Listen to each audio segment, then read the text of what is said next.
সাত আসমান টপকাই আপনারে আমি মেরাজ করাইলাম। বন্ধু সেখানে গিয়ে বললাম সব দেখলাম, জান্নাত দেখলাম, জাহান্নাম দেখলাম। আল্লাহ আপনার সঙ্গে আমার কথা হইল, আনন্দ আমি রাখবো কোথায়? আল্লাহ আমার এত আনন্দ আমি কোথায় রাখবো? আল্লাহ বলে বন্ধু বলুন আপনার কোন আফসোস আছে কিনা, আপনার আর কিছু চাওয়ার পাওয়ার আছে? বন্ধু আপনাকে কি আমি খুশি করতে পারছি? আল্লাহ নবী বলেন মালিক রে, সাত আসমান টপকাইয়া আর সাজিম সিদরাতুল মুনতাহা টপকাইয়া আরশে আজিমে আমার আনছেন, আপনার পাশে আমারে বসাইছেন, বন্ধুর সঙ্গে বন্ধু কথা বলছেন, এত আনন্দ রাখবো কোথায়? তবে যাওয়ার আগে ছোট্ট একটা কষ্ট লইয়া আমি দুনিয়ার মধ্যে যাব। আল্লাহ বলে বন্ধু সাত আসমান টপকাইয়া আনছে গো, বন্ধুরে বন্ধুর পাশে বসাইয়া কথা বললাম, আর বন্ধু যাওয়ার সময় কষ্ট লইয়া দুনিয়াতে যাবে, আমি আল্লাহ এটা বরদাস্ত করতে পারবো না। বন্ধু বলেন কি আপনার কষ্ট আমার কাছে একটু বলেন। আল্লাহর নবী তখন বলেন মালিক রে, আমি আপনাকে সালাম দিলাম, আপনার সঙ্গে দেখা হইল, আপনি আমার হাদিয়া দিলেন, সব ঠিক আছে, কিন্তু আমার গুনাহগার উম্মতেরা কোনোদিন আপনার সঙ্গে কথাও বলতে পারবে না, আপনার সঙ্গে সাক্ষাৎ করতে পারবে না। এই ব্যথা লইয়া আমি দুনিয়ায় যাব, আমি কেমনে সহ্য করি? আল্লাহ বলেন বন্ধু আমার বন্ধু বেজার হইয়া দুনিয়ায় যাবে না, বন্ধু না, দুনিয়ায় আপনি বেজার হইয়া যাইবেন এটা হতে পারে না, আপনারে খুশি কইরা দিব, খুশি কইরা দিব। আল্লাহ বলেন বন্ধু ওয়াদা দিলাম সাত আসমানে উঠাইয়া আমার সঙ্গে সাক্ষাৎ করাইয়া, বন্ধু আমার সঙ্গে আপনার কথাবার্তা কমপ্লিট করাইয়া আপনারা আমি হাদিয়া দিলাম, আপনি আমারে হাদিয়া দিলেন, বন্ধুর মধ্যে বন্ধুর কথাবার্তা হইল, যাবার সময় ছোট্ট ব্যথা হইয়া যাইবেন, এটা আমি আপনাকে করতে দিব না। ওয়াদা দিলাম আপনার সঙ্গে দেখা হয়েছে সাত আসমানে, বন্ধু আপনার উম্মতের সঙ্গে দেখা হবে জমিনে, জুড়ে বলুন সুবহান।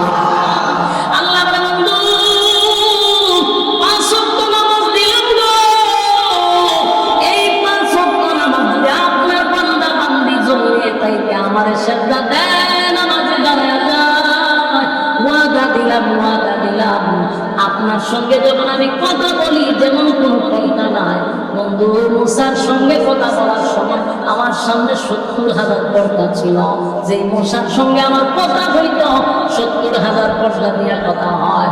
বন্ধু আপনার সঙ্গে ওয়াদা দিলাম আপনার উম্মত যখন নামাজে দাঁড়ায় যাবে, আপনার উম্মত আর আমি আল্লাহর সামনে কোনো পর্দা নাই, চিৎকার দিয়া করুন সুবহান।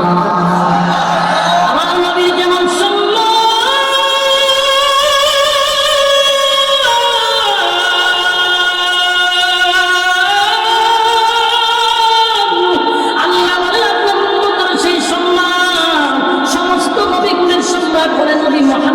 রাসূলুল্লাহ সাল্লাল্লাহু আলাইহি ওয়াসাল্লাম আদম নবী থেকে নিয়ে ঈসা রূহুল্লাহ পর্যন্ত সব নবীর মাথার তাজ হলেন আমার নবী।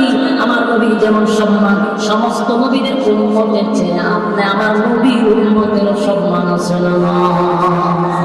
এই জন্য আল্লাহ বলেন আপনার উম্মত যখন নামাজে দাঁড়ায়া যাবে আর যখন তেলাওয়াত করবে, বন্ধু আপনার উম্মত আমার সঙ্গে কথা বলবে, আর যখন সেজদা দিবে আমি আল্লাহর কুদরতি পাই আপনার বান্দা আমার সেজদা দিবে। আমার যুবক ভাইরা বলেন নামাজের মাধ্যমে মালিকের সঙ্গে সুসম্পর্ক তৈরি হয় রে। এই জন্য নামাজে যখন দাঁড়াইবেন আমার ভিতরে আপনার ভিতরে থাকা দরকার, আমি যদি আমার মালিককে দেখতে পাই না, কিন্তু আমার ধারণা রাখতে হবে আমার মালিক কিন্তু আমার দেখে। الحمد لله الأكرم الذي خلق الإنسان كرما وعلمه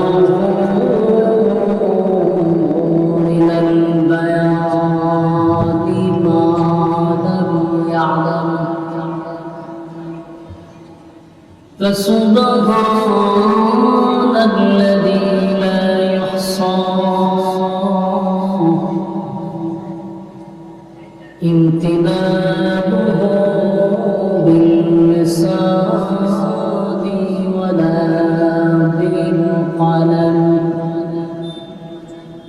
ونشهد أن لا إله إلا الله وحده لا شريك له وأشهد أن سيدنا وسندنا وحبيبنا ومولانا محمدا عبد الله ورسوله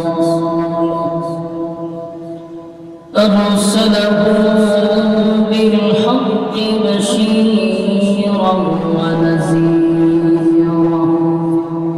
وداعيا إلى الله بإذنه وسراجا منيرا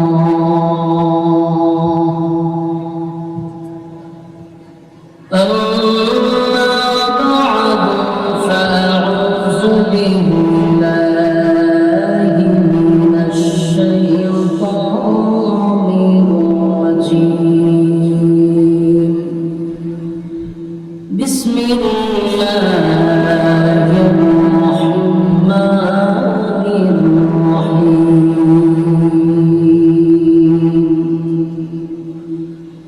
يا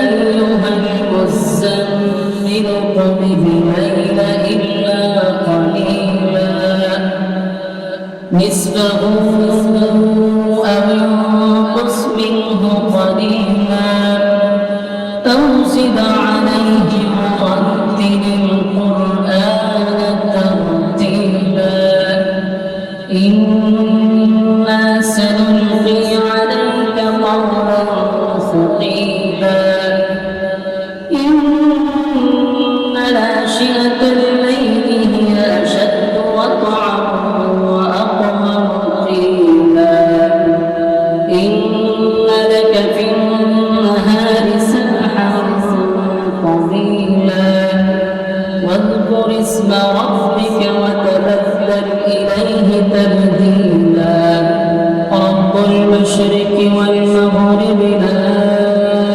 إله إلا هو فاتخذه وكيلا واصبر على ما يقولون واهجرهم هجرا جميلا صدق الله العظيم در شريف اللهم صل على محمد وعلى آل محمد كما صليت على إبراهيم وعلى آل إبراهيم إنك حميد مجيد اللهم بارك على محمد وعلى آل محمد كما باركت على إبراهيم وعلى إنك حميد مجيد اللهم بارك على محمد وعلى آل محمد كما باركت على إبراهيم وعلى إنك حميد مجيد मेरा दिल तलब रहा है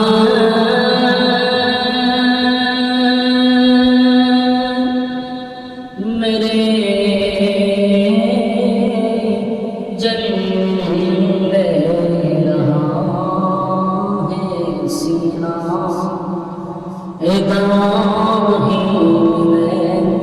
मुझे ले चलो मदीना بكماله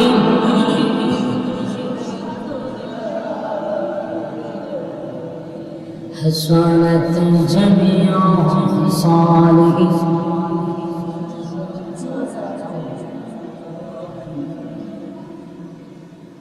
مدینہ مدینہ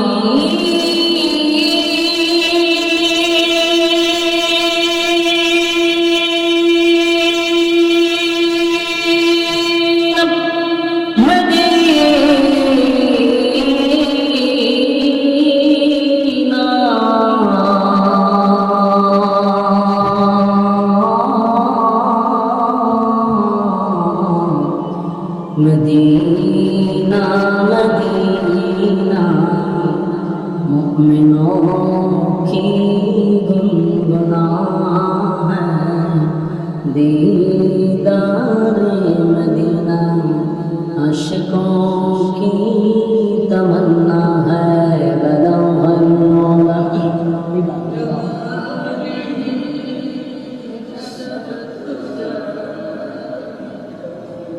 حسنت جميع خصاله صلوا عليه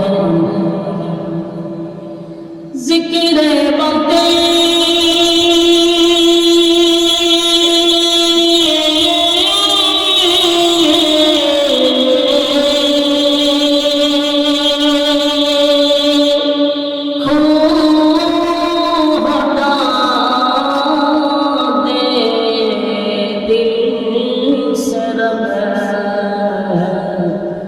ذکر میں تیرے لگا میں روج شاب لا الہ الا اللہ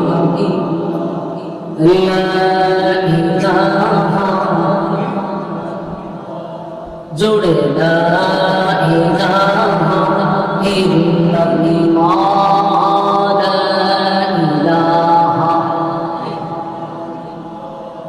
لا إله لا إله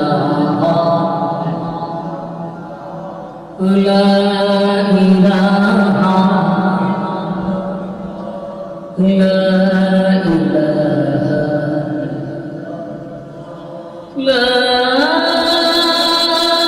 إله لا إله لا محمد رسول الله صلى الله عليه وسلم الحمد لله ব্রাহ্মণবাড়িয়া জেলার অন্তর্গত বিজয়নগর ইমাম পরিষদ সিঙ্গারবেল ইউনিয়ন আজকের এই বার্ষিক ইসলামী মহাসম্মেলনে সম্মানিত যিনি সভাপতি হযরত মাওলানা আবুল কালাম আজাদ সাহেব দামাত বরকাতুহু আরো আছেন হযরত মাওলানা শফিকুল ইসলাম সাহেব দামাত বরকাতুহু হযরত মাওলানা আহমদ হুসাইন সাহেব হযরত মাওলানা আবু সালেহ সাহেব আজকের মাহফিলে যিনি আলোচনা করেছেন জীবন্ত এক লাইব্রেরি বিশিষ্ট আলেম দ্বীন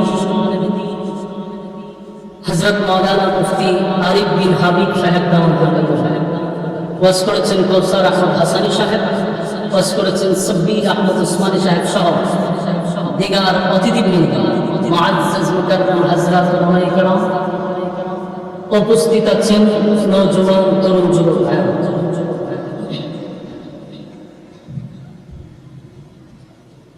পর্দার আড়ালে অবস্থানরত পর্দানিশী আমার মা ও বোনেরা সকলকে আমার অন্তর অন্তঃস্থলে জ্ঞাপন করছি মোবারক সকলকে শুকরিয়া আল্লাহ সুবহানাহু ওয়া তাআলা সর্বশক্তিমান আল্লাহ পাকের জন্য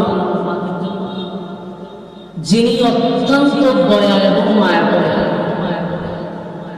হাজারো মানুষের মাঝখান থেকে যাচাই বাছাই করে নির্বাচিত করে পছন্দ করে মহব্বত করে ভালোবেসে সুস্থ অবস্থায় দ্বীনি এক মজলিস আলেমদের সহবতে আসার বসার তৌফিক রব্বে কারীম আমাদেরকে দিয়েছেন। এই জন্য আমরা শুকরিয়া আদায় করছি অবনত চিত্তে হৃদয়ের আবেগ অনুভূতি উদ্ধার করে সমবেত কণ্ঠে উচ্চ আওয়াজে বলি আলহামদুলিল্লাহ। লক্ষ কোটি দুরূদ এবং সালাম আল্লাহর সৃষ্টির প্রধান আকর্ষণ বিশ্বসভার সভাপতি জনাব মুহাম্মদুর রাসূলুল্লাহ সাল্লাল্লাহু আলাইহি ওয়াসাল্লামের সম্মানিত সুধী, প্রচন্ড গরম, এই গরমের মধ্যে আপনারা মৌমাছির মতো বসে আছেন, কেউ দাঁড়িয়ে আছেন, আবার কেউ রাস্তাঘাটে অনর্থক অকারণে নিষ্প্রয়োজনে ঘোরাফেরা করতেছেন। সকলের কাছেই বিনীত বিনয়ের সাথে বলি, প্যান্ডেলের ভিতরে চলে আসুন।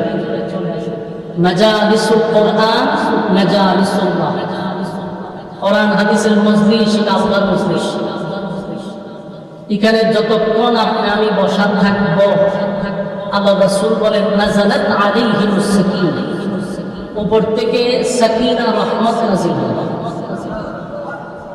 বলুন তো দেখি, রাস্তাঘাটে রহমত নাযিল না প্যান্ডেলের ভিতরে? যদিও প্রচন্ড গরম, আপনাদের কষ্ট হচ্ছে সেটা বুঝতেছি, কিন্তু আরামের গুণ হারাম করে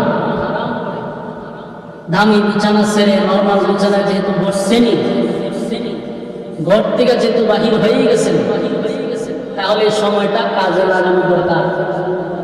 বেহুদা অনর্থক সময়টা নষ্ট না করি। আমি একটা এক্সাম্পল দিলে বুঝতে পারবেন সহজে। আমরা যদি বেঁচে থাকি, মানে আগামী কাল পর্যন্ত যদি হায়াত থাকে, এর ভিতরে যদি আজরাইল আমাদের সাথে সাক্ষাৎ না করে, বলুন তো দেখি আমাদের আড্ডা মারার সুযোগ আছে না নেই? অনর্থক বেহুদা গল্প করার সুযোগ আছে না নাই? কিন্তু আগামীকাল বেঁচে থাকলেও এই মাহফিলে বসার সুযোগ আছে নেই। তাহলে বুদ্ধিমান কারা? যে বেঁচে থাকলে গল্প করতে পারবো, কিন্তু বেঁচে থাকলে ওই মাহফিলে বসতে পারবো না।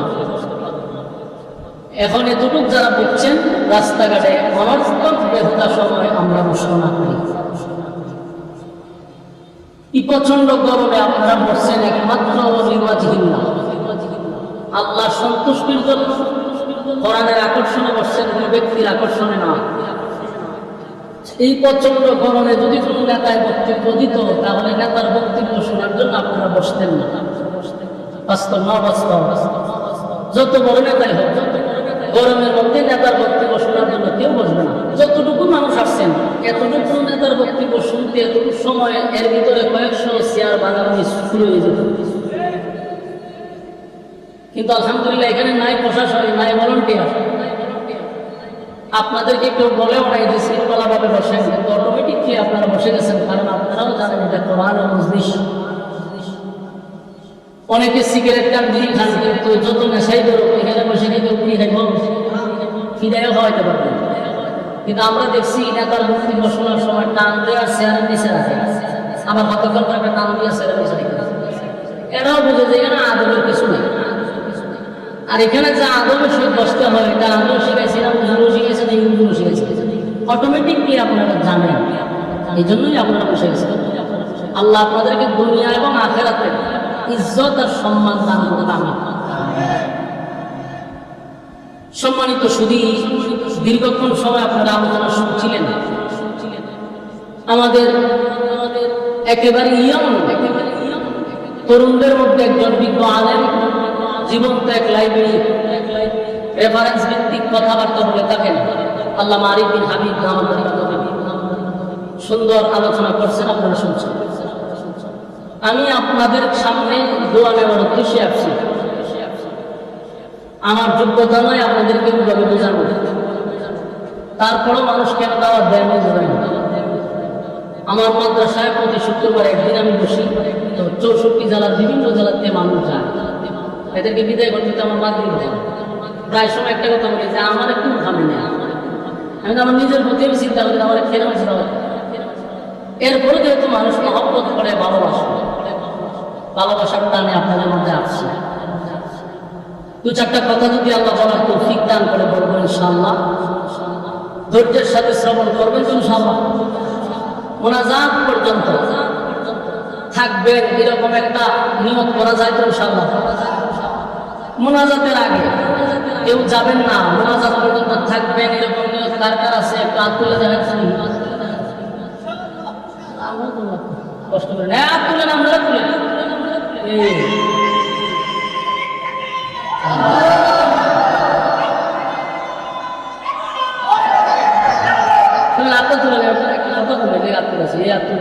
রামায়ণ আমি দেখতে দিচ্ছি বলেন মোনাজাত না পর্যন্ত ইনশাআল্লাহ থাকবো, যাব না। ওয়াদা ওয়াদা পর খারাপ করে কিসের খাসলত? মুনাফিকের খাসলত। জায়গা মতো আপনারা শেষ করে দিচ্ছি। কখন যদি কেউ উঠে তো আমরা যখন উঠতে যাইব বিজন দিয়ে মাঝে মুনাফিক যায়, ইজ্জত থাকবো না দেব, অনিজ্জত বাঁচাইবার লেগেও উঠবে তখন কথাখন ঠিক নেই। কিন্তু আপনারা ওয়াদারা করছেন, যেহেতু তৈরি গেছে টাকা মোটা করেছে না, কারণ সাইলে উঠতে পারবে না। একমাত্র 1 নম্বর আর 2 নম্বর লেগে উঠার অনুমতি আছে। এছাড়া উঠলেই মানুষের মিছিল দিব যে মুনাফিক যায়। তখন যদি মনে করেন তো আমার একটা ইজ্জত সম্মান আছে বলে বলে তখন লাগবে। আর যদি কোন বলে আমার কোনো ইজ্জত নেই, সম্মান নেই, আমি একটা বৈচিত্র লোক, আমরা জানলাম ইনশাল্লাহ আসি তো আল্লাহ খবর করলাম। আমি আপনাদের সামনে সূরা মুজাম্মিল থেকে 10টা আয়াত তেলাওয়াত করছি। এই সূরাতে আয়াত আছে 20টা। এই সূরাটা মাক্কি সূরা, যদিও একটা আয়াত মনে হয় মদিনায় নাযিল হয়েছে, কিন্তু এটাকে মাক্কি সূরাই বলা হয়। রাসূল আরবি সাল্লাল্লাহু আলাইহি সাল্লামের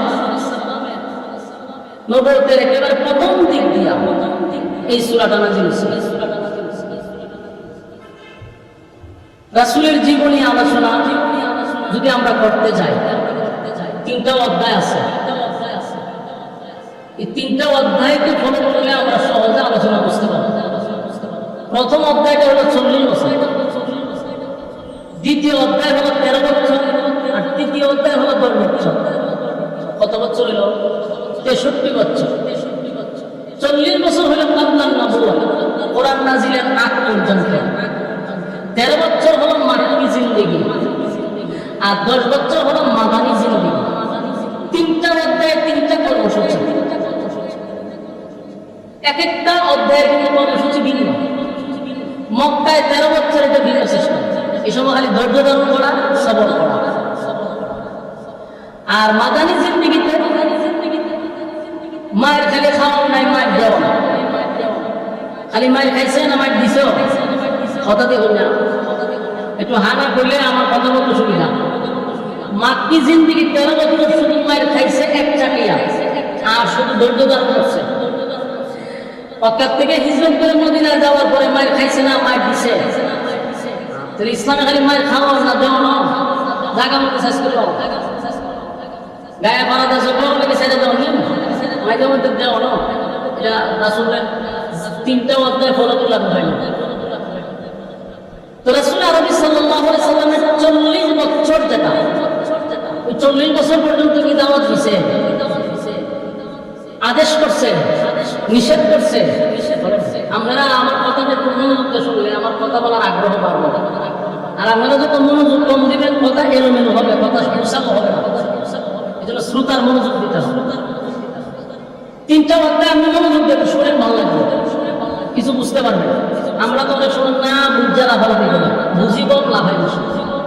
এই জন্য মাঝে মধ্যে নবীর জীবনী স্টাডি করা দরকার, একটু পড়া দরকার, বোঝা দরকার, তাহলে আমাদের অনেক কিছু মাথায় ঢুকবে। 40টা বছর রাসূলের মোট জীবনী হলো 63 বছর, কিন্তু আমরা জীবনী করে দেখি 40 বছর একটা বিশাল লম্বা সময় রাসূল দাওয়াত দেন নাই, আদেশও করে নাই, নিষেধও করে নাই। এটা লম্বা সময়। দাওয়াত দিছেন হলো 23 বছর, প্রচার প্রসার করছেন, আদেশ করছেন, নিষেধ করছেন 23 বছর, আর দাওয়াত দেন নাই লম্বা 40 বছর। একটা প্রশ্ন আমাদের আসে, প্রশ্ন হইল 40 বছর রাসূল দাওয়াত দিল না কেন, আর 23 বছর দাওয়াত দিল কেন? কম সময় দাওয়াত দিল, বেশি সময় দিল না, কেনটা আমাদের বুঝতে পারলে আমরা অনেক সহজ হয়ে যাবে। 40 বছর পর্যন্ত রাসূল চুপ ছিলেন। 40 বছর পরে দাঁড়ায় বললেন, আজকে থেকে আমি শুধু মুহাম্মদ না, আমি মুহাম্মাদুর রাসূলুল্লাহ সাল্লাল্লাহু আলাইহি ওয়াসাল্লাম। এখন প্রশ্ন হলো 40 বছর পর্যন্ত উনি বলেন নাই যে আমি রাসূলুল্লাহ, কিন্তু আমাদের আকীদা কি জানেন? আহলে সুন্নাত ওয়াল জামাতের আকীদা হলো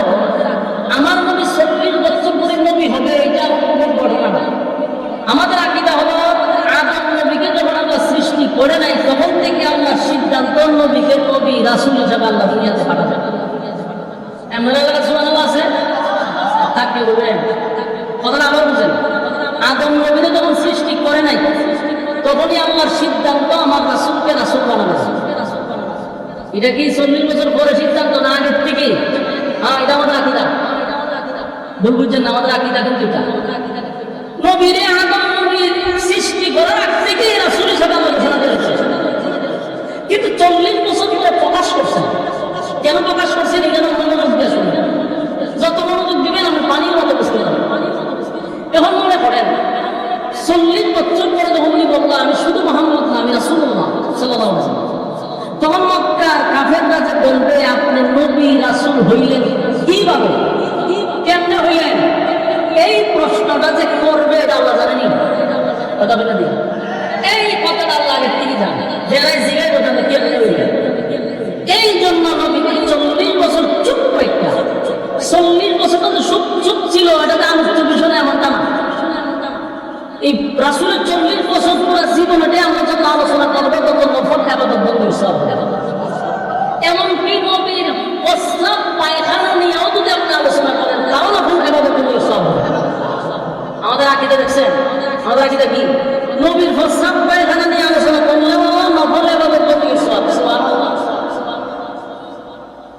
পৃথিবীর সবচেয়ে বড় আল্লাহর ওলি বুজুর্গ প্রস্রাব পায়খানা নিয়ে আলোচনা করলে নফল বন্ধ সব হইব।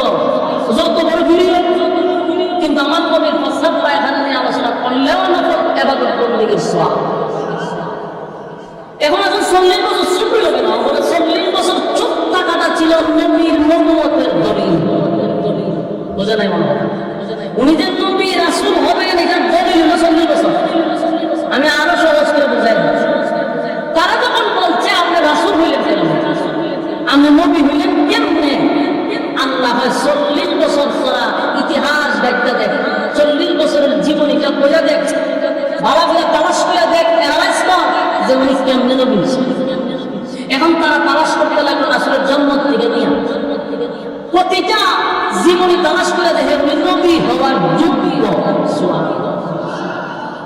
কাফের বেঈমানরা যখন নবীর জীবনী তালাশ করতে লাগলো দেখলো যে না উনি নবী হওয়ার যোগ্য।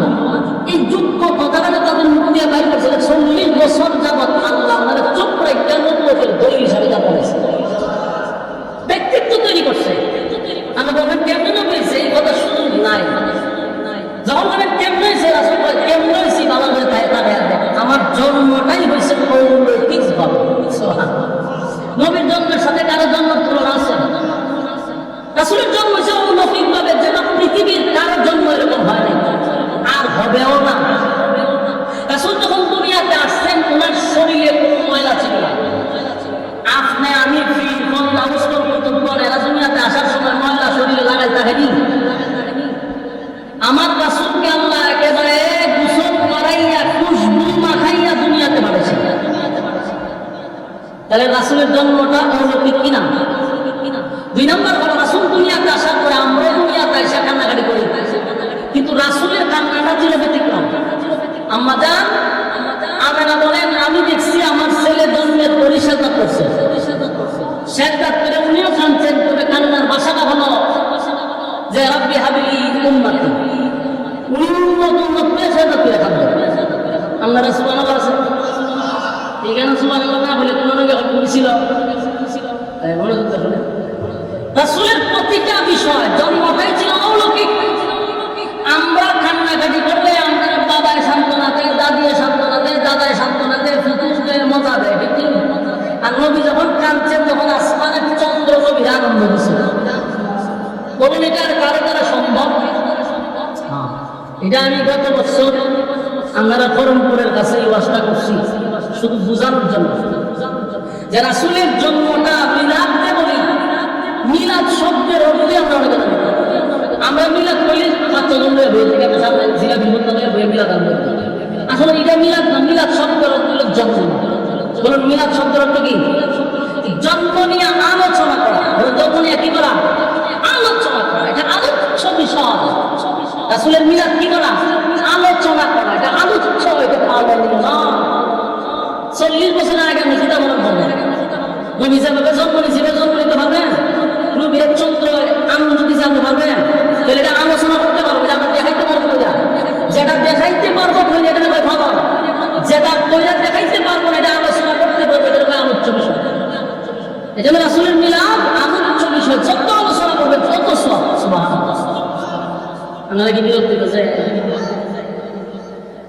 মনোযোগ দিয়ে শুনেন।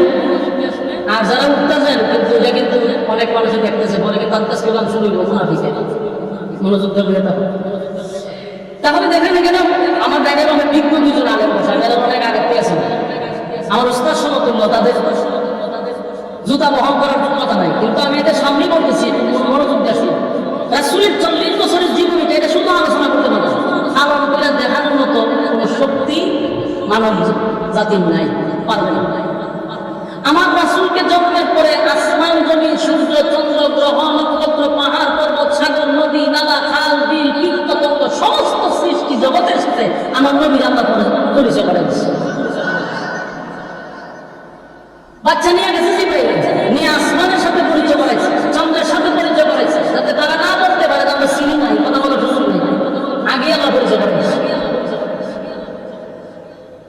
40 বছর যখন হয়ে গেল উনি একা একা থাকেন, বেশিরভাগ সময় উনি একা চলে। ওই হেরা পর্বতে উনি ধ্যানমগ্ন অবস্থায় বসে থাকেন, মানে একা থাকতে উনি ভালোবাসেন। এই জন্য উনি যখন হেরা পর্বতে ধ্যানমগ্ন অবস্থায় উনি বসে থাকতেন। যখন ওনার 40 বছর পূর্ণ হয়েছে তখন হেরা পর্বতে সর্বপ্রথম জিবরাইল আলাইহিস সালাতু ওয়াস সালামকে আল্লাহর রাসূল জিবরাইলের পূর্ণ সূরতে জিবরাইল দেখছে। সুবহানাল্লাহ। জিবরাইলকে রাসূল পূর্ণ সূরতে দুইবার দেখছে, এর মধ্যে একবার হলো হেরা পর্বতে। জিবরাইল আলাইহিস সালাতু ওয়াস সালামের পূর্ণ সূরতে দেখা আমরা সুবহানাল্লাহ যা হুজুর বুঝাতে হয় তার আপনার সাথে দেখা হয়েছে। সুবহানাল্লাহর নমুনায় বুঝানো। জিবরাইল কত বড়? জিবরাইলের পা দুইটা 7 তবক জমিনের নিচে আর মাথাটা হলো 7 আসমানের উপরে। বুঝতেছেন বিষয়টা? জিবরাইলের শরীরে 600 ডানা আছে, একটা ডানা ছাড়লে পৃথিবী গেরাও, বাকি ডানা তো বাদি। এত বড় জিবরাইল, পৃথিবীর সমস্ত পানি যদি সাগরের, আটলান্টিক সাগরের, ভারত সাগরের, মহাসাগর, প্রশান্ত সাগর, যত সাগর খাল বিলের পানি আছে সব কিছু জিবরাইলের মাথায় আপনি ছেড়ে দেন, জিবরাইলের মাথার সব ভিজবে না। এবং এই পানি বড় এক প্রকার পর্যন্ত আসার আগে শুকাই যাবে। সুবহানাল্লাহ ওয়া বিহামদিহি। জিবরাইল কত বড়? এরকম জিবরাইল তার পূর্ণ সূরত নিয়ে নবীর সামনে আইছে। বলুন তো দেখি কত রূপ, ভয়ানক অবস্থা। সারা পৃথিবী জিবরাইলের শরীর দিয়ে ভরে রয়েছে। রাসূল যখন জিবরাইলের প্রথম সূরতে দেখছেন ওনার শরীরে কম্পন সৃষ্টি হয়ে গেছে, কাঁপতে শুরু করছেন। জিবরাইল রাসূলকে বুকের সাথে এগুলো চাপ দিছে, একটার পর একটা 3টা চাপ মারছে। চাপ দিয়ে বলেন আপনি পড়েন। রাসূল বলেন আনা বিকারিম, আমি পড়তে যাব। বলে পড়েন। 3 বারের মাথায় রাসূল একসাথে সূরা আলাকের 5 আয়াত শোনাই দিয়েছে। এখন আসেন, এই যে সূরাগুলি আয়াতগুলি নাজিল হয়েছে প্রথম, এই কোরআনের একটা লোড আছে না নাই? এটার ওজন আছে, এত ওজন যে পাহাড় পর্বত পর্যন্ত কোরআন তাদের উপরে নাজিল করতে চাইছিল, আর নেন পাহাড় ধূলিসাৎ হয়ে যেত। কোরআনের এত লোড। কোরআন নাজিল হওয়ার পরে রাসূলের শরীরে তাপ উঠে গেছে, জ্বর উঠে গেছে, কাঁপতে শুরু করছে। কোন রকম উনি আম্মা জান খাদিজার কাছে চলে আসছে। আয়েশা বলতেছে যে আমার অবস্থা খুব খারাপ, তাড়াতাড়ি তুমি আমার একটা কম্বল টম্বল দিয়ে জড়াইয়া দাও। কাঁপতে শুরু করছে, কম্বল দিয়ে রাসূলকে জড়াইয়া বসছে। এই অবস্থায় জিবরাইল আলাইহিস সালাতু ওয়াস সালাম আবার আসছে। আয়েশা এই কম্বল অবস্থা যখন রাসূল শুয়ে দিছে তখন এই মুহূর্তে সূরা মুজাম্মিল নাযিল হয়েছে। যে সূরার 10টা আয়াত আমি পড়ছি এটা রাসূলের এই কম্বল দিয়ে জড়ানো অবস্থায় নাযিল হয়েছে। আর বুঝতেছেন কেন নাযিল হয়েছে? নাযিলের কারণটা বলেন। তখন আল্লাহ বলেন ইয়া আইয়ুহাল মুযাম্মিল কুমিল লাইলা ইল্লা কালিলা। সূরা মুযাম্মিল আল্লাহ রাব্বুল আলামিন নাযিল করে দিলেন যখন রাসূল আরবি সাল্লাল্লাহু আলাইহি ওয়াসাল্লাম যখন কম্বল দিয়া যখন ওনাকে জড়ায় রাখলেন, আল্লাহ তখন বলেন ইয়া আইয়ুহাল মুযাম্মিল, হে কমলিওয়ালা। আল্লাহ নবীর কমলিওয়ালা বলে ডাকছে। অনেক সময় আমাদের বাচ্চাদের নাম যাই হোক, আমরা অনেক সময় ডাকি আব্বু বলে ডাকি, আসলে কি আব্বু তার নাম? কথা বলে দিই কেন ডাকলেন? মহব্বত করে, আদর করে মানুষ সন্তানকে ভালো বলে ডাক দেয়, আব্বু বলে ডাক দেয়। আল্লাহ বলেন আমার নবীর নাম ধরে ডাক দেয় নাই, আমি কমলিওয়ালা বলে ডাক দিয়েছি। সুবহানাল্লাহ। এই সূরা নাযিল করার পরে রব্বে কারীম সূরার মধ্যে নবীরে প্রায় 6টা থেকে 7টা কর্মসূচি দিছে। সুবহানাল্লাহ। কয়টা কর্মসূচি? 7টা কর্মসূচি দিছে। আপনার কি ধৈর্য আছে? আমরা এই লড়াচড়ায় আমার কথা বলার আগ্রহ আস্তে আস্তে কমতেছে, লড়াচড়া করি না, কথাগুলো একটু মনোযোগ দিয়ে আসুন। আপনারা যত অমনোযোগী হবেন আমি তাড়াতাড়ি ছেড়ে দেবেন, আমার অসুবিধা আছে। তাড়াতাড়ি ছেড়ে দিলে আমার আপনারা যে আমার লাভ বেশি অসুবিধা দেখেন, মনোযোগ দিয়ে শুনে বলুন। সূরা মুজাম্মিল কেন নাযিল হইল? আল্লাহ রাব্বুল আলামিন বলেন কামলিওয়ালা বলে ডাক দিছে। আমার নবীর অনেক নাম আছে, আল্লাহ কোন সময় মুদাসসির বলে ডাক দিছে, কোন সময় আমার নবীর তাহা বলে ডাক দিছে, কোন সময় আমার নবীর ইয়াসিন বলে ডাক দিছে, উপাধি বলে ডাক দিছে। আল্লাহ নবীকে আয়াত নাযিল করে নবীকে জানাই দিলেন পয়গম্বর প্রস্তুতি নিতে হবে, প্রস্তুতি নিতে হবে, বিশাল এক দায়িত্ব আপনার উপরে। এইভাবে কম্বল দিয়ে জড়ায় আপনাকে চলবে না, আপনার অনেক কাজ আছে। নবী এখন প্রস্তুতি নেন, একে একে আমার নবীর প্রস্তুতি নেওয়ার জন্য আল্লাহ বলতে শুরু করলেন। আল্লাহ বলেন ইয়া আইয়ুহাল মুযাম্মিল, ও কমলিওয়ালা, ইয়া আইয়ুহাল মুযাম্মিল কুমিল লাইলা ইল্লা কালিলাম, আপনি দাঁড়ায় যান, রাতের একটা অংশ, রাতের একটা অংশ আপনি দাঁড়িয়ে আমি আল্লাহ সামনে দাঁড়াই আপনার নামাজ শুরু করে দেন। কিয়ামুল লাইল তাহাজ্জুদ নামাজের কথা বলছে। এখানে অনেকগুলো কর্মসূচি আছে, মনোযোগ দিয়ে যদি শুনেন দিলে একটা একটা বলতেন। এক নাম্বার হলো আপনি প্রস্তুতি নেন, যে কোনো কাজ করতে গেলে একটা প্রিপারেশন আছে। আমারও মাহফিল আইছো একটা প্রিপারেশন আছে না, কেউ খাইয়া টিয়া পেরেছে, কেউ না খাইয়া পেরেছে, আবু যুবক বলছে পড়ার পরে সিদ্ধান্ত নিয়েছে মাহফিলে যাবো, বিভিন্ন প্রিপারেশন আছে। আগে আগে বাজার ঘুরে নিয়েছেন, আগে আগে চলে আসছেন, এটা প্রিপারেশন। 23 বছর নবী দাওয়াত দিবে, দিনের খেদমত করবে, নবী কেউ আল্লাহ বলতেছে আপনার প্রিপারেশন। আর আপনার যে কাজগুলো করতে হবে, প্রথম কথাই হলো আপনি দাঁড়িয়ে যান, কিয়ামুল লাইল রাতের নামাজে দাঁড়িয়ে যান। তখন শুধু এই তাহাজ্জুদের নামাজের কথা বলছে, তখন রাজত্ব নামাজ ছিল না, তাহাজ্জুদের নামাজ তখন ফরজ ছিল। সাহাবায়ে কেরাম পড়ছে, রাসূলকে বলছে আপনি নামাজে দাঁড়িয়ে যান। রাতের নামাজ, এই নামাজটা অত্যন্ত গুরুত্বপূর্ণ।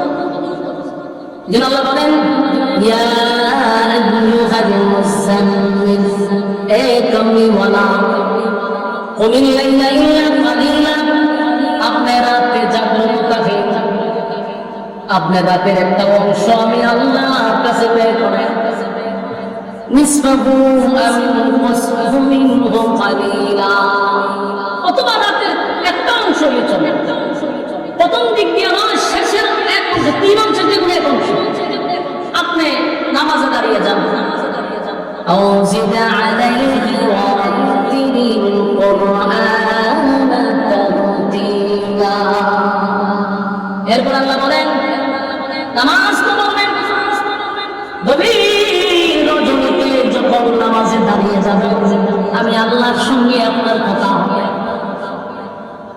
আর ইজ্জত আর সম্মান শুধু বাড়ে রাতের নামাজে। আমার কথা কি বুঝতেছে? কেউ যদি সম্মানী হতে চায়, কেউ যদি ইজ্জত পাইতে চায়, তাহলে সে যেন রাতের নামাজ পড়তে পারে। তাহাজ্জুদের নামাজ, পৃথিবীতে যারা সম্মানী হয়েছে, প্রত্যেকটা মানুষ রাতের নামাজ পড়ে পড়ে সম্মানী হয়েছে। তাহাজ্জুদের নামাজ দাঁড়াইয়া যারা আল্লাহর কুদরতি পায় সেজদা দেয়, আল্লাহর সামনে দাঁড়ায় কোরআন তেলাওয়াত করে, এদের সম্মান আর মর্যাদা সমাজের মধ্যে বেড়ে যায়। আল্লাহ দুনিয়াতে ইজ্জত দেয়, কোন কারণে ইজ্জত দেয়। এই জন্য সমস্ত নবী রাসূলগণ রাতের নামাজ পড়ছে, সাহাবায়ে কেরাম পড়ছে। যত পীর আছে বড় বড় বুজুর্গানে দিন, তারা রাতের নামাজ ছাড়া কেউ আল্লাহর ওলি হতে পারে না। আমার কথা কি বুঝতেছেন? তাহাজ্জুদের নামাজ না পড়লে আপনি জাহান্নামে যাবেন না, কিন্তু তাহাজ্জুদের নামাজ পড়লে আল্লাহর সঙ্গে আপনার একটা বন্ধুত্ব তৈরি হবে। 5 ওয়াক্ত নামাজ নিয়ে জাহান্নাম থেকে বাঁচা যাবে, কিন্তু আল্লাহর সঙ্গে বন্ধুত্ব হয় না। আল্লাহর সঙ্গে বন্ধুত্ব করতে হলে তাহাজ্জুদের নামাজে দাঁড়াইতে হবে। তাই আল্লাহর হাবিবকে আল্লাহ বলেন, ইয়া আইয়ুহাল মুযাম্মিল কুমিল লাইলা ইল্লা কালিলা, বন্ধু আপনি রাতের নামাজে দাঁড়িয়ে যান। মা নবী তাহাজ্জুদের নামাজ পড়ছে, শুধু তাই নয়, সাহাবায়ে কেরাম তাহাজ্জুদের নামাজ পড়ছে। সাহাবায়ে কেরামদের মধ্যে প্রতিযোগিতা, নামাজ নিয়ে প্রতিযোগিতা হইতে হবে, নামাজ নিয়ে প্রতিযোগিতা হইতে কে কার আগে তাহাজ্জুদে দাঁড়াইতে পারবে। খলিফাতুল মুসলিমিন হযরত ওমর রাতের বেলা সিদ্ধান্ত নিল, আজকে সবার আগে আমি তাহাজ্জুদে দাঁড়াবো। মসজিদে নববীর ভিতরে সবার আগে গিয়ে আজকে আমি দাঁড়ায়া যাব। হযরত ওমর রাতের বেলা কাপড় পরিধান করে খুশবু থেকে মসজিদে নববীর দিকে রওনা দিয়ে গেছে। মসজিদে নববীর দিকে রওনা দিয়ে দিল। যে মাত্র মসজিদে নববীর মধ্যে গেল, গিয়া দেখে ওনার আগেই হযরত আবু বকর সেখানে উপস্থিত। সুবহানাল্লাহ। ওমর আফসোস করে বলে, হ্যাঁ আফসোস, আমি আবু বকরের সঙ্গে তারা ইবাদত নিয়ে প্রতিযোগিতা করত, আর আমরা এখন গুনাহ নিয়ে প্রতিযোগিতা করি। কার থেকে কে বেশি গুনাহ করতে পারে? গুনাহের প্রতিযোগিতা বেশি, নেকির প্রতিযোগিতা কম।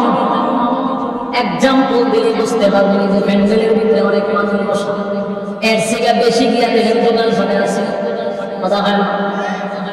রাস্তাঘাটে এর থেকে বেশি মানুষ ঘুরাইতেছে, আর কিছু সংখ্যক মানুষ আপনারা এখানে বসে আছেন, তার মানে আপনারা নেকির প্রতিযোগিতায় আছেন। আলহামদুলিল্লাহ বলেন। আল্লাহ এদের থেকে আপনাকে কত মহব্বত আর কত ভালোবেসে এখানে প্রচন্ড গরমের মধ্যে আপনারা বসে রাখছে। আবার আপনার সাথে লোকটারে রাস্তাঘাটে ঘুরাইতেছে, কাউরে দোকানে পাঠাইয়া ঘুরাইতেছে, কেউ রাস্তাঘাটে গল্প করতেছে। বুঝতে হবে তাদের থেকে আপনাকে আল্লাহ বেশি ভালোবাসে। কোন মানুষকে যদি মালিক কাছে মনে করে গো, ওই মানুষটাকে আল্লাহ বেশিরভাগ দিনের কাজ করার সুযোগ করে দেয়। ওই মানুষটাকে আল্লাহ তাহাজ্জুদে দাঁড় করায় দেয়, 5 ওয়াক্ত মসজিদে যাওয়ার সুযোগ করে দেয়, নেকির কাজে জড়িত রাখে। বুঝতে হবে আপনার মালিক আপনারে ভালোবাসে। এই সময় শুকরিয়া আদায় করে মসজিদে যদি 5 ওয়াক্ত নামাজ পড়তে পারেন, নিজে নিজে শুকরিয়া আদায় করবেন যে আমার মালিক আমারে কত ভালোবাসে, এই জন্যই তো আমারে আমার মসজিদে আনছে। আমার সাথে লোকের দোকান পাটে বাজারে বসে আছে, আমার মসজিদে আছে, বুঝি না বেজা? আমার যুবক সাহাবায়ে কেরাম নেকির প্রতিযোগিতা করতো, নেকির প্রতিযোগিতা করতো। হযরত ওমর প্রতিযোগিতা করতো আবু বকরের সঙ্গে, আবু বকরের সঙ্গে নেকির প্রতিযোগিতা করতো, কিন্তু যত চেষ্টাই করতো, কিন্তু আবু বকরের সাথে পারতেন না। আগে গিয়ে আমার যুবক ভাইরা, আমাদের উচিত নেকির প্রতিযোগিতা করবে। কথা বললে দিই, আগে আগে মসজিদে যাব, যে কোনো কাজ আমার নিয়ত রাখতে হবে, এর আগে আমার এই কাজটা করতে হবে। নেকির প্রতিযোগিতা আল্লাহ পছন্দ করে।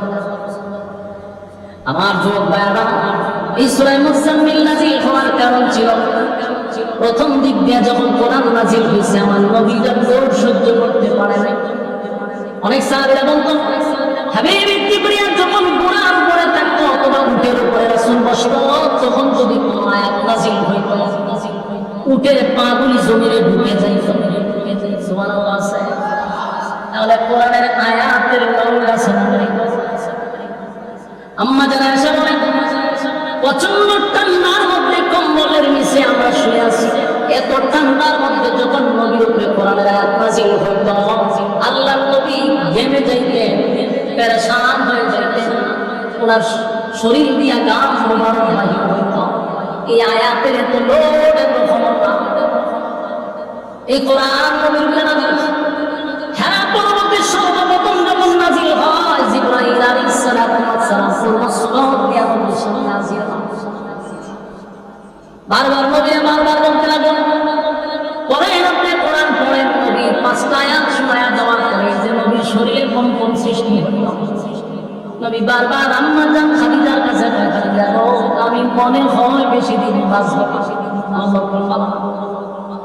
কিন্তু আম্মা জান খাদিজা ছিল অত্যন্ত বুদ্ধিমতী একজন মহিলা।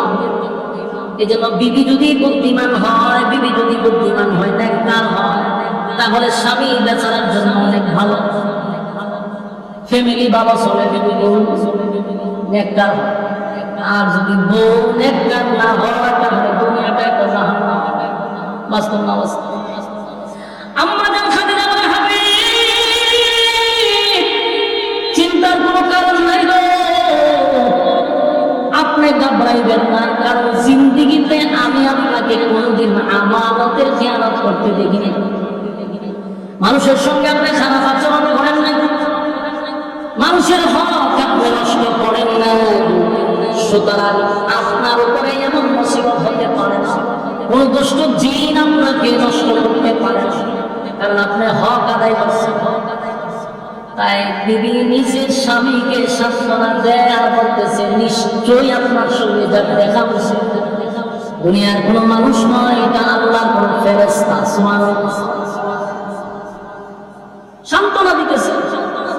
আর আমরা যদি যদি হতে পারে একটা কিছু দেখে লেছে, ওইটা মুরগি একটা সাথে আনলে অমুক মাজারটা বললে সাগরে কবে আমি বাবার মা ভালো যাবে বুদ্ধি পরামর্শ তো বাবা ভালো হয়, ওর একটা গুরু হতে কিনে ফেলেছে। কিন্তু আম্মা জানায় খাদিজা বলেন যে আপনি জীবনে কারো ক্ষতি করছেন না, আপনার তো কোনো জিন্নাতেও ক্ষতি করতে পারে না। সুতরাং আপনার সাথে যার সাক্ষাৎ হয়েছে নিশ্চিত উনি আল্লাহ পাঠানো ফেরেশতা। সুবহানাল্লাহ। জিবরাইল তো আসলে নবীর সঙ্গে সাক্ষাৎ করছে। এখন রাসূল তো কাঁপতেছে, এটা তো লোক মারাত্মক। এরপরে নবী ওনার কাছে যখন কোরআন আসলো, আল্লাহ রাব্বুল আলামিন ঘোষণা দিয়ে দিলেন, হাবিব 40টা বছর আপনি চুপ ছিলেন, চুপ থাকার কথা আমি আল্লাহ আপনাকে বলেছি। এবার আমি আল্লাহ আপনাকে বলে দিলাম, মক্কা নগরীর মানুষকে আপনি জানায়া দেন, আপনি শুধু মুহাম্মদ নয়, আপনি বলেন মুহাম্মাদুর রাসূলুল্লাহ সাল্লাল্লাহু আলাইহি ওয়াসাল্লাম। আল্লাহর হাবিব সর্বপ্রথম দিনের দাওয়াত দেওয়ার আগে আম্মা জান খাদিজাকে বললেন, খাদিজা গো, আমি তো দিনের দাওয়াত নিয়ে মানুষের কাছে যাব, মানুষ যদি আমার জিজ্ঞাসা করে আপনার ঘরওয়ালি আগে দাওয়াত গ্রহণ করছে, আমার ঘর যদি ঠিক না থাকে আমি অন্য জায়গায় দাওয়াত দিয়ে কি করব?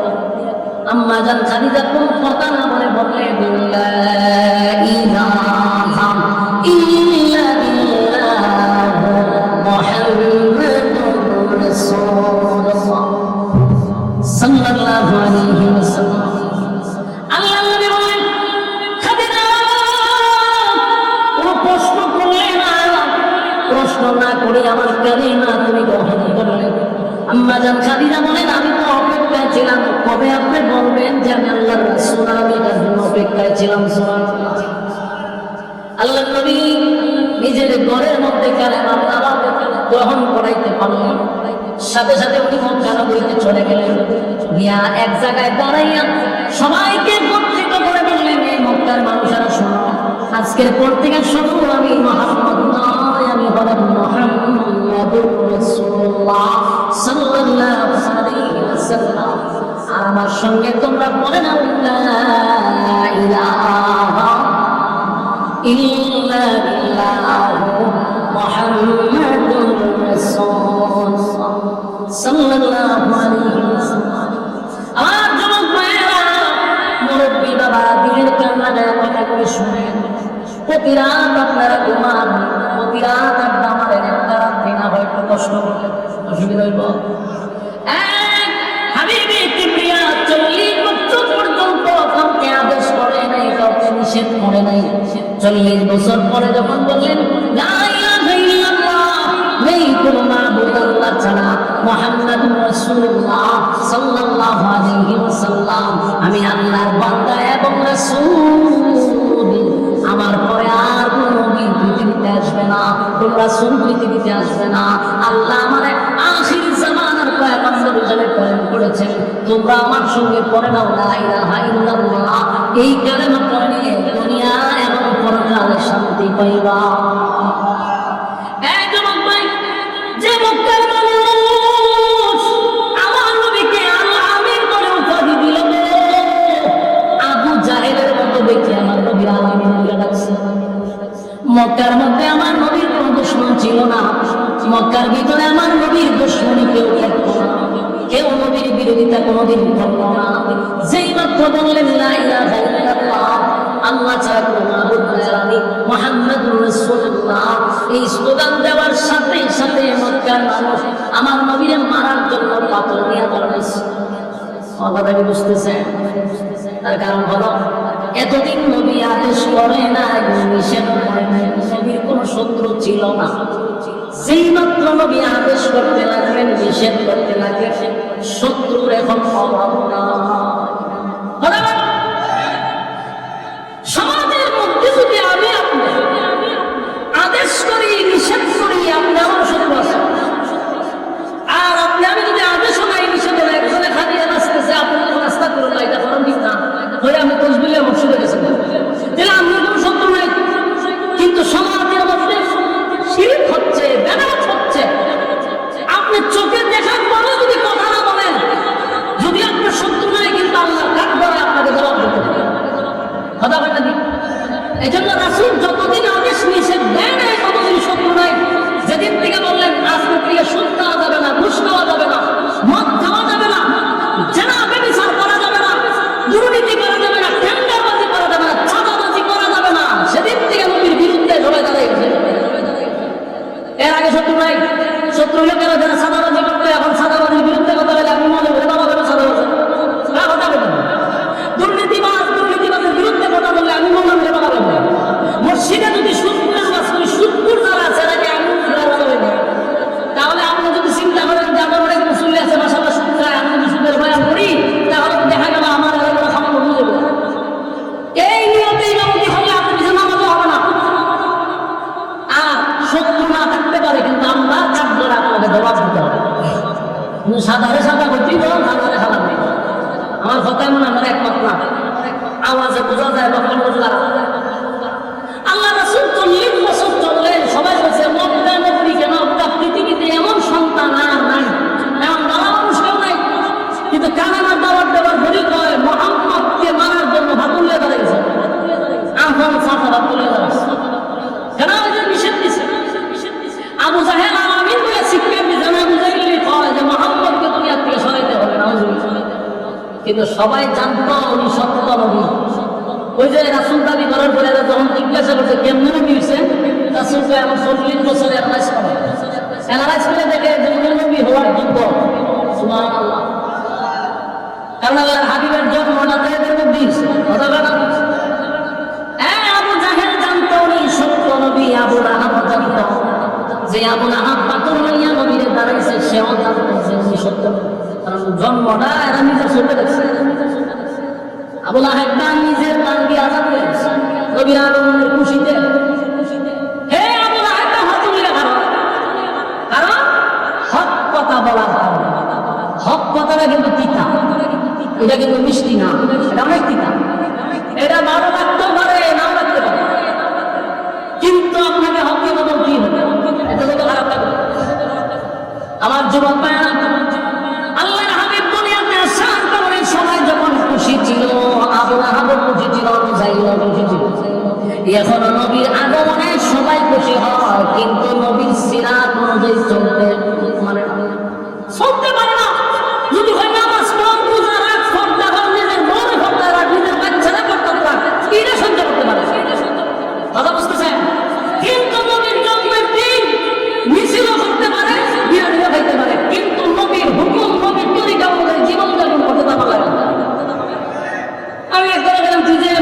কাজ অবস্থা করছি মুহদানিও নাই নামাজও নাই যদি মুইতে হয় অবস্থা ভাবনা থেকে দিছে নবীর প্রেম আছে তো নবীর প্রেম দিয়ে কি জান্নাতে যেতে পারবেন হ্যাঁ কথা বলেন আবু তালেবের ভালোবাসা এক পাল্লা ভাই আপনারা রাখেন আর তাম পৃথিবীর সমস্ত মুমিনের ভালোবাসা এক পাল্লা ভাই রাখেন শুধু ভালোবাসা না মাপেন খোদার কসম আবু তালেবের একদিনের ভালোবাসার সমান হবে না বলেন সে আবু তালেব জান্নাতি না জাহান্নামী কেন ভালোবাসার কোনো কমতি ছিল কোনো কমতি ছিল না কিন্তু এই ভালোবাসা মরিয়া গেছে তো জাহান্নামে গেছে যদিও জাহান্নামের শাস্তি অনেক কম কেন কম নবীর প্রতি ভালোবাসা ছিল নবীর এমন কোনো অংশ নাই আবু তালেবের শরীরে লাগে না এই জন্য আল্লাহ শরীরের মধ্যে আগুন লাগাইছে কিন্তু যেই জায়গায় আগুন লাগাইছে ভাবের তলা ওই মাথার মগজ পর্যন্ত এটা উঠতেছে কিন্তু ভালোবাসা আবু তালেবের খুব কমতি ছিল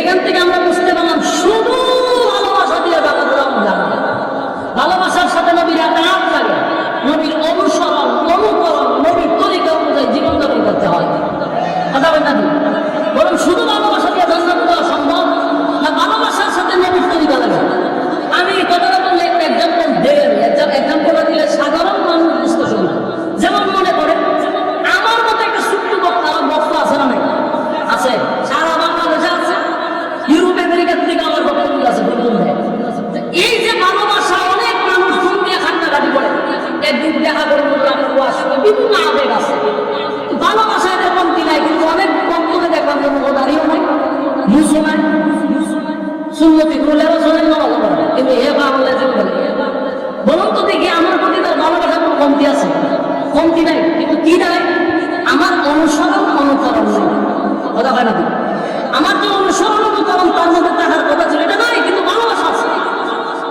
আল্লাহ নবীর প্রতি অনেক মানুষের ভালোবাসা আছে যারা মিছিল করে এরা নবীর ভালোবাসা মিছিল যায় নবীর জন্য জীবন দিতে এরা প্রস্তুত এরা যে ভালোবাসা নাই কথা বলতে পারবে না এরা নবীর লেগে জীবন দেওয়াকে প্রস্তুত কিন্তু সমস্যাটা হলো এদের মধ্যে নবীর তরিকা নাই নবীর অনুসরণ নাই নবীর অনুকরণ নাই শুধু ভালোবাসলেই হবে না আপনি নবীর তরিকাটা খালি গ্রহণ করেন সবচেয়ে বড় আশা করে আপনি হবে নবীর তরিকাটা মানে কারণ আমি নবীর তরিকা নাই ভালোবাসা স্লোগান দিতেছি তাই দইবনি আবু তালেব নবীর ভালোবাসা একবারে মৃত্যু রাত পর্যন্ত নবী কান্নাকাটি করছে যে আপনি একবার শুধু তালেব করছে আবু তালেবের ভালোবাসা যদি একটা মনে তাম পৃথিবীর সমস্ত আশিকে রাসূলের ভালোবাসার এক পাল্লা দেয় খোদার কসম আবু তালেবের ভালোবাসার সমান হবে না কিন্তু এই ভালোবাসা হয়ে গেছে জান্নাত আল্লাহ হাবিব বলেন চাচা জীবনটা পর আপনি আমাদের ভালোবাসছে নিজে না খাইয়া নবীরে খাওয়াইব ঘুমের সময় নবীরে জড়াইয়া দিলা ঘুমাইব এমনকি 3 বছর কারাবন্দী ছিল রাসূলের সাথে জেল পর্যন্ত আসছে সেই আবু তালেব যেদিন মারা যায় নবী কাছে বসে বলতে আপনি শুধু মুখটা মারালেন খালি একবার বলেন যে আমি কালেমা গ্রহণ করছি আবু তালেব চতুর্দিকে তাকায়া দেয় আবু জাহিল বসা আবু লাহেব বসা উদ্দাম তাইবা সব বসে আল্লাহ রাসূল বুঝতে পারছে যে সাসা এনারা দেখতে কালেমা পড়বে না তাই খুব কাছে গেছে গিয়া রাসূল চোখ দিয়ে পানি ছাড়তেছে আর বলতেছে চাচা আপনার আমি বুঝতেছি আপনি এদের দিকে তাকাইয়া কালেমা পড়তেছেন আপনি শুধু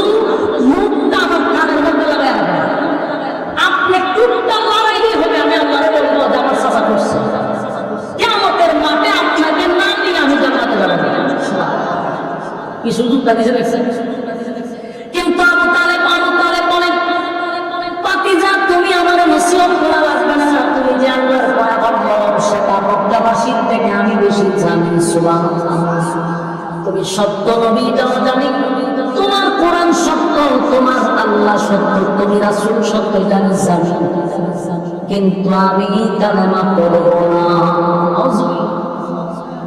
আল্লাহ নবী বলেন প্রাণের চাচা কলিজাটা দিয়ে আমার ভালোবাসছেন আপনি আমার এত ভালোবাসেন আমি কেমনি সহ্য করবো আপনি জাহান্নামের আগুনে জ্বলবেন আর আমি কলিজা দেখবো এটা কেমনি সম্ভব আল্লাহ নবী যখন বারবার বলতেছেন কালেমা আবু তালেব বলে আমি যাই না শুই না জাহান্নামে যাব তারপর কালেমা পড়বো না নাউযুবিল্লাহ আল্লাহ রাব্বুল আলামিন তখন আয়াত নাযিল করে বলেন বন্ধু আপনি কাঁদেন না, আপনি আর একটা কান্নাকাটিও করবেন না, কারণ আপনার চাচা বলছে কালেমা পড়বেন, আপনি আরেকবার করে রিকোয়েস্ট করবেন না, আমি আল্লাহ আপনার চাচাকে হেদায়েত দিব না, আমি তার হেদায়েত দিব না,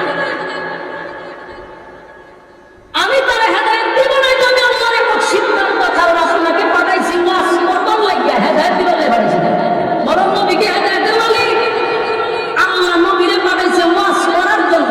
আল্লাহ আগে ওয়াজ করছেন, বাস হেদায়েত আমি কারে দিব কারে দিব না এটা আমি আল্লাহর একক সিদ্ধান্ত। কথা কি বুঝতেছে?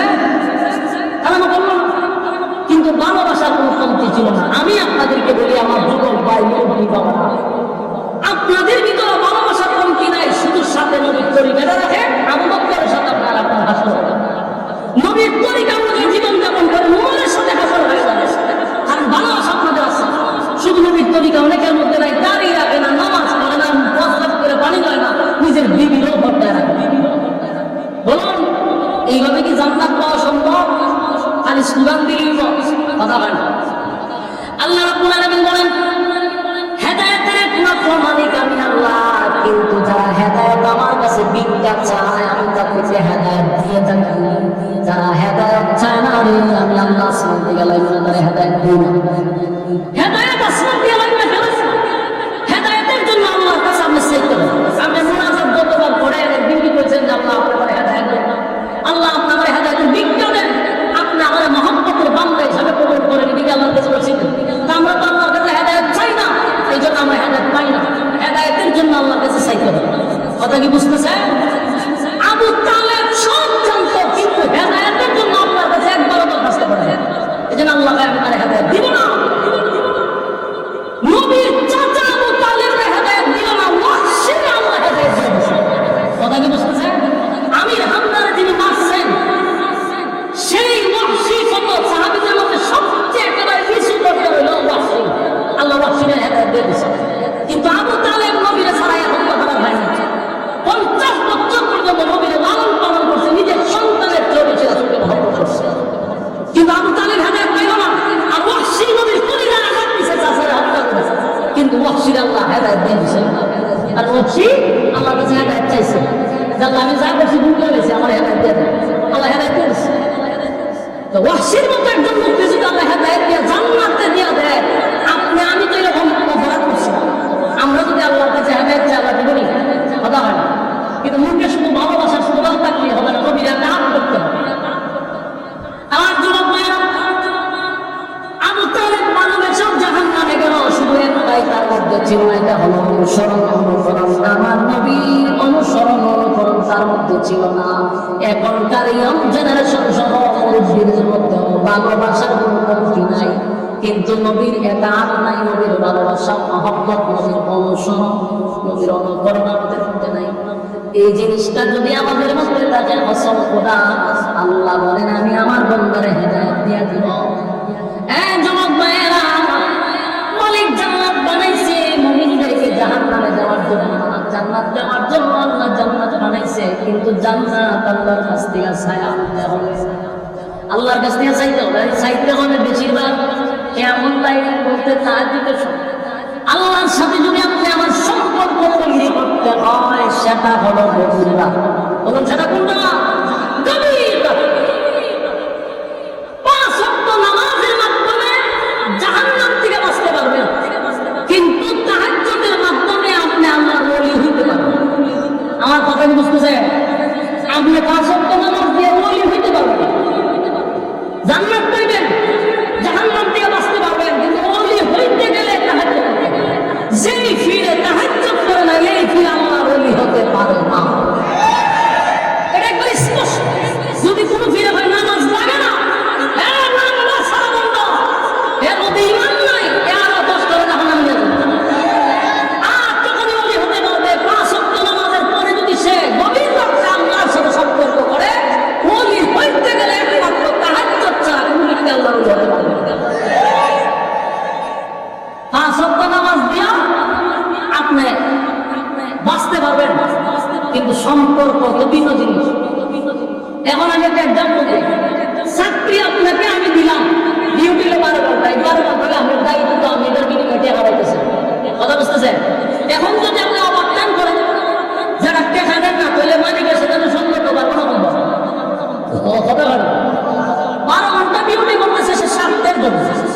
বলো 12 ঘন্টা ডিউটি করে কিসের জন্য? স্বার্থের জন্য। 5 ওয়াক্ত নামাজ আমরা করি আমাদের স্বার্থের জন্য। বলে স্বার্থের জন্য আমরা জাহান্নাম দিয়ে বাঁচবার লেগে 5 ওয়াক্ত নামাজ করি, এটা আমাদের স্বার্থ, আমরা জান্নাত চাই। কথা কি বুঝেন? আমরা 5 ওয়াক্ত নামাজ করি কিসের স্বার্থে? জান্নাতের স্বার্থে। এটা স্বার্থের জন্য নামাজ করি। আর আমার চাই তাহাজ্জুদের নামাজ জান্নাত পাওয়ার জন্য নয়, আল্লাহর সাথে বন্ধুত্ব করার জন্য। এই জন্যই যারা তাহাজ্জুদ করে আল্লাহর ওলি হয়। আর 5 ওয়াক্ত নামাজের মাধ্যমে দায়িত্ব ভালো হয়। কোনটা হবে?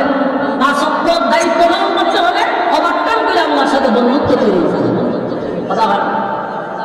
আমার জবাব আল্লাহ কোরআন বলেন, ইয়া আইয়ুহাল মুযাম্মিল কুমি ওয়ালা ইয়া আইয়ুহাল মুযাম্মিল কুমি লাইলা ইল্লা কালিলা নিসফাহু আও ইনকুস মিনহু কালিলা। আপনি দাঁড়িয়ে যান, আপনার রাতে এক অংশ আমি আল্লাহর জন্য আপনি দাঁড়িয়ে যান, সেখানে দাঁড়িয়ে কিয়াম করেন, নামাজ পড়েন, রাতের একটা অংশ আমি আল্লাহর জন্য বরাদ্দ রাখেন। এরপর আল্লাহ বলেন, এই নামাজের মাধ্যমে আমি আল্লাহর সঙ্গে আপনার বন্ধুত্ব তৈরি হবে, বন্ধুত্ব তৈরি হবে। আল্লাহ বলেন, নিসফাহু আও ইনকুস মিনহু কালিলা, রাতের যে কোনো একটা অংশে আপনি কিয়ামে দাঁড়ায় যান। আওয়াজিদ আলাইহি ওয়া রাত্তিলিল কুরআনা তারতিলা। আর কোরআন আপনি স্পষ্টভাবে শুদ্ধ করে তারতিলের সাথে কোরআন তেলাওয়াত করেন। তাহলে কোরআন তেলাওয়াত দরকার আছে না? আমরা যে গিলাপ দিয়ে ফেসায় কোরআন শরীফ করেছি, এটা আবার 1 বছর পরে মোছামুছি করবো, গিলাপ করবো। এই আমাদের কোরআন রাখার সিস্টেম। অথচ আল্লাহ তার বন্ধুরা বলতেছে আমরা প্রতিদিন কোরআন তেলাওয়াত করে তারতিলের সাথে। আপনার যতটুকু সুর আছে এই সুর দিয়ে সুন্দর করে আপনি কোরআন তেলাওয়াত করেন। কোরআন তেলাওয়াতের মাধ্যমে আল্লাহর সঙ্গে বন্ধন থাকা হয়। সুবহানাল্লাহ। আপনি যে কোনো ইবাদত করেন, ওই ইবাদতের মাধ্যমে মালিকের সঙ্গে কোনো বান্দার কথা হয় না রে, কথা হয় শুধুমাত্র কোরআন তেলাওয়াতের মাধ্যমে। আর এই কোরআন করতে হবে তারতিলের সাথে। আমাদের মধ্যে অনেক মানুষের তেলাওয়াত শুনলে মন চায় দুর্বল, অনেক ফিরের তেলাওয়াত করলে আমার মন দেখো বাঁশ দিয়ে মাথার বাড়ি মেরে দুই হাত করে এর ভাষুরা ফাতে খাই শুদ্ধ করে ঘিরে রেখেছে। আমাদের মক্তবের ছাত্র যুগের প্রশ্ন হয় যে তুমি সূরা ফাতিহা পড়লে তুমি প্রথম আয়াতই তোর হয় না। এক বেচারা পড়তে আলহামদুলিল্লাহ রাব্বিল আলামিন মানছেন, প্রথম শব্দ তুই মেরে দিছে আলহামদুলিল্লাহ। সব প্রশংসা বাদ দিয়ে হ্যাঁ আল্লাহর কোন তুই বলেছে। এরকম অসংখ্য ফিরের ফরামুলে মাথা নষ্ট করতে হবে। আমার অনেক বক্তা দেখছি বলে ওয়াজ করতেছে, হাজার হাজার শ্রোতা মাথা নালির বাকি ধরে বিশাল বড় বড় রাখা, কিন্তু ফরামুলে মনে হয় যে খাসা বঞ্চিতা পাই দিতে। এই জন্য এদের কোনো সহমুখী একটা নিয়মতি করতে পারে না। সবগুলা গ্রামের সীমা যাওয়ার তোমার ভালো জায়গাতে ইন্টারভিউ দেওয়ার মধ্যে যোগ্যতা নাই। আরে বেটা তুই আলিম আছেন, অন্তত পক্ষে তেলাওয়াত তো সহি কর। লজ্জা করে না যে তেলাওয়াত বলত মার্কে তেলাওয়াত করে আমাদের সামনে তো পাবলিক তো সুবহানাল্লাহ বলে খাইতে লাগে। দাদা আলেমরা আছে আমার দেখি না বললো। এই জন্য আল্লাহ তার বন্ধুরা বলতেছে আপনি তারতিলের সাথে তেলাওয়াত করেন। আপনারা যারা এই কথা বলে আল্লাহর কাছে পার পাবেন না। কারণ আপনারা যেমন 60 বছর সময় দিচ্ছে, হুজুরও 60 বছর আল্লাহ সময় দিচ্ছে। কথা হয় না? আপনি যে হায়াত পেয়েছেন সেই হায়াত যদি হুজুর হয়ে থাকে, উনি যদি শিখতে পারেন আপনি শিখলেন না কেন? আপনি বাজারের ব্যাপারে সব বুঝেন, জায়গা জমি যদি ফেস লাগে সব বুঝেন, আমি কোরআনের বেলায় কিছু বুঝেন না। হ্যাঁ, একজন মুরব্বী সে দুনিয়ার কিচ্ছু বুঝে না, কিন্তু জায়গার যেটা ফেস লাগছে এটা ফুল কোড়ো যাই দিব, কোন জায়গা দিয়ে জায়গা ঠিক করতে হবে, এই কোন বিল আছে এটা দিয়ে ঠিক করে নিয়ে হবে। কিন্তু যেখানে জান্নাত আর জাহান্নামের প্রশ্ন এখানে এসে আপনি পারি না বলি করে ডাইরেক্ট একটা কথা বলে যে এটা আপনারা আল্লাহ মাফ করে দেবেন। আল্লাহ জুতা দাবে ইবাদত আল্লাহ মাফ করতে দেবে। আমাদের সময় বুঝে না, আমাদের দুনিয়ার ব্যাপারে সব বুঝে, বাজারের ব্যাপারে সব বুঝে, ছেলের দিকে সরে দিব বুঝেন, আইন কর্তৃক বুঝেন, বিল্ডিং কর্তৃক বুঝেন, বুঝেন না শুধু চলে হাতে হাত। হ্যাঁ, আবার হয় আমরা যখন ফিরে জিগে যাবো তাও আমার করবে সহজ বলে আমরা সহজ। প্রত্যেকটা মানুষ অন্তত পক্ষে 60টা সূরা আপনাকে শুদ্ধ করে শিখতে হবে যদি নামাজ পড়া ভাই। সূরা কারা তুমি সহি না নামাজ হবে, নামাজ প্রথমে তো শেষ।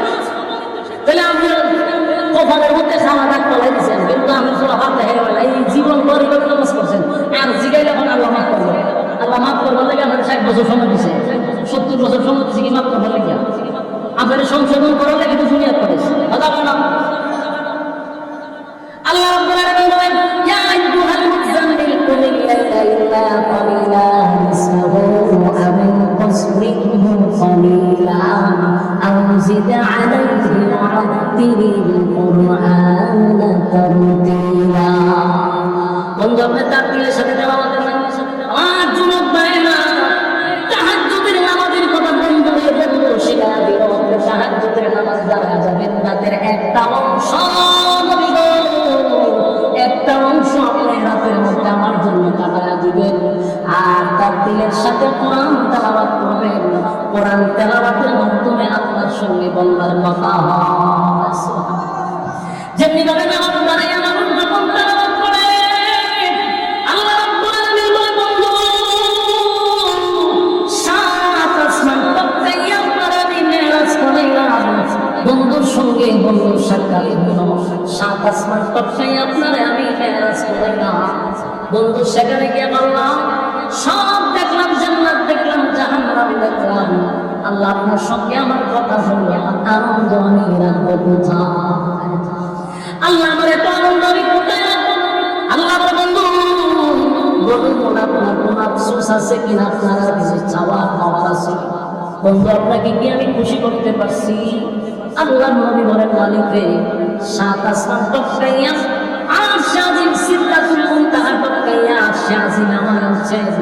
আপনার পাশে আমার বসাইছে বন্ধুর সঙ্গে বন্ধুর কথা বলছেন এত আনন্দ রাখবো কোথায় তবে যাওয়ার আগে ছোট্ট একটা কষ্ট লইয়া আমি দুনিয়ার মধ্যে যাব আল্লাহ বলে বন্ধু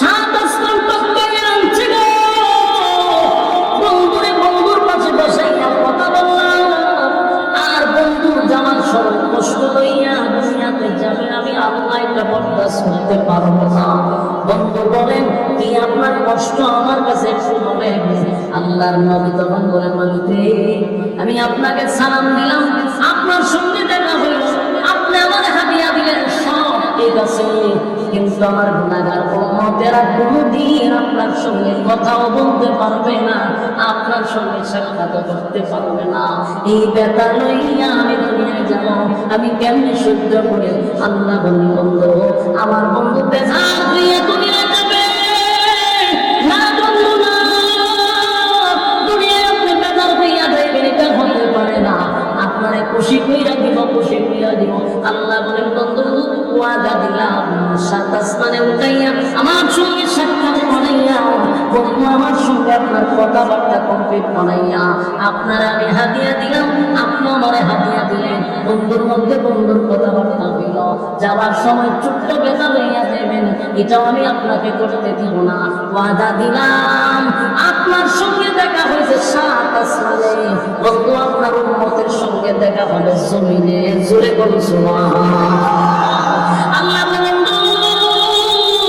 পাঁচ ওয়াক্ত নামাজ দিলাম গো এই পাঁচ ওয়াক্ত নামাজ যদি আপনার বান্দা বান্দি জমিনে তাইতে আমারে সেজদা দেয় নামাজে দাঁড়ায় যায় ওয়াদা দিলাম আপনার সঙ্গে যখন আমি কথা বলি যেমন কোনো কথা নাই বন্ধু মুসার সঙ্গে কথা বলার সময় আমার সামনে ৭০,০০০ পর্দা ছিল যে মুসার সঙ্গে আমার কথা হইতো ৭০,০০০ পর্দা দিয়ে কথা হয় বন্ধু আপনার সঙ্গে ওয়াদা দিলাম আপনার উম্মত যখন নামাজে দাঁড়ায় যাবে আপনার উম্মত আর আমি আপনার সামনে কোনো পর্দা নাই চিৎকার দিয়া করি সুবহানাল্লাহ আমার নবীর যেমন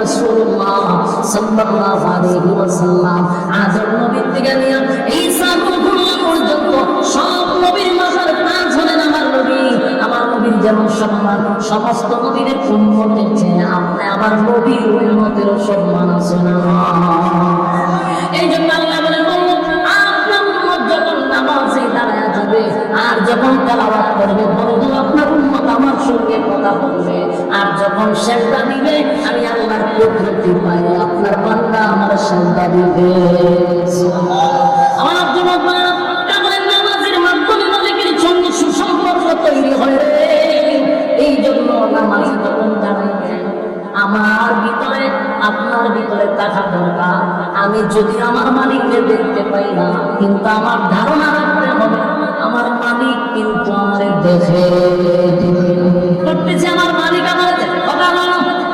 কিন্তু আমাদের সমাজের মানুষের নামাজ দেখে মনে হয় কাঁচা পৌঁছে দিয়া আদালটা বেরিয়া নামাজ দেখলে শয়তানে ভেতর করে বিস্কুমার।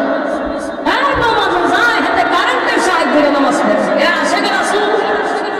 হ্যাঁ, নামাজ দেখলে শয়তানে পর্যন্ত আসা রুকুর থেকে সোজা হইয়া দাঁড়ানো ওয়াজিব। হ্যাঁ, রুকুর থেকে সোজা এবং দূরের কথা বাইর আছে সেজদা করা। চিন্তা করে সেজদা তো জানো এটা সুন্দর করে বাইরে চলে যা ধরে না সোজা করে আবার বেরিয়ে যাবে। বাস্তব না বাস্তব ইমামতি ভয়ার দিকে নাইছে জীবনে যত মুসল্লি কত প্রকার কি উদাহরণ সরকারি বলে দিতে পারছে। আমি একটা হাত করতে পারতে মুসল্লি তিনটা হাত শেষ, আমি দুইটা হাত করতে পারতে চারটা হাত নামাজ পড়ে মোনাজাত দিয়ে শেষ।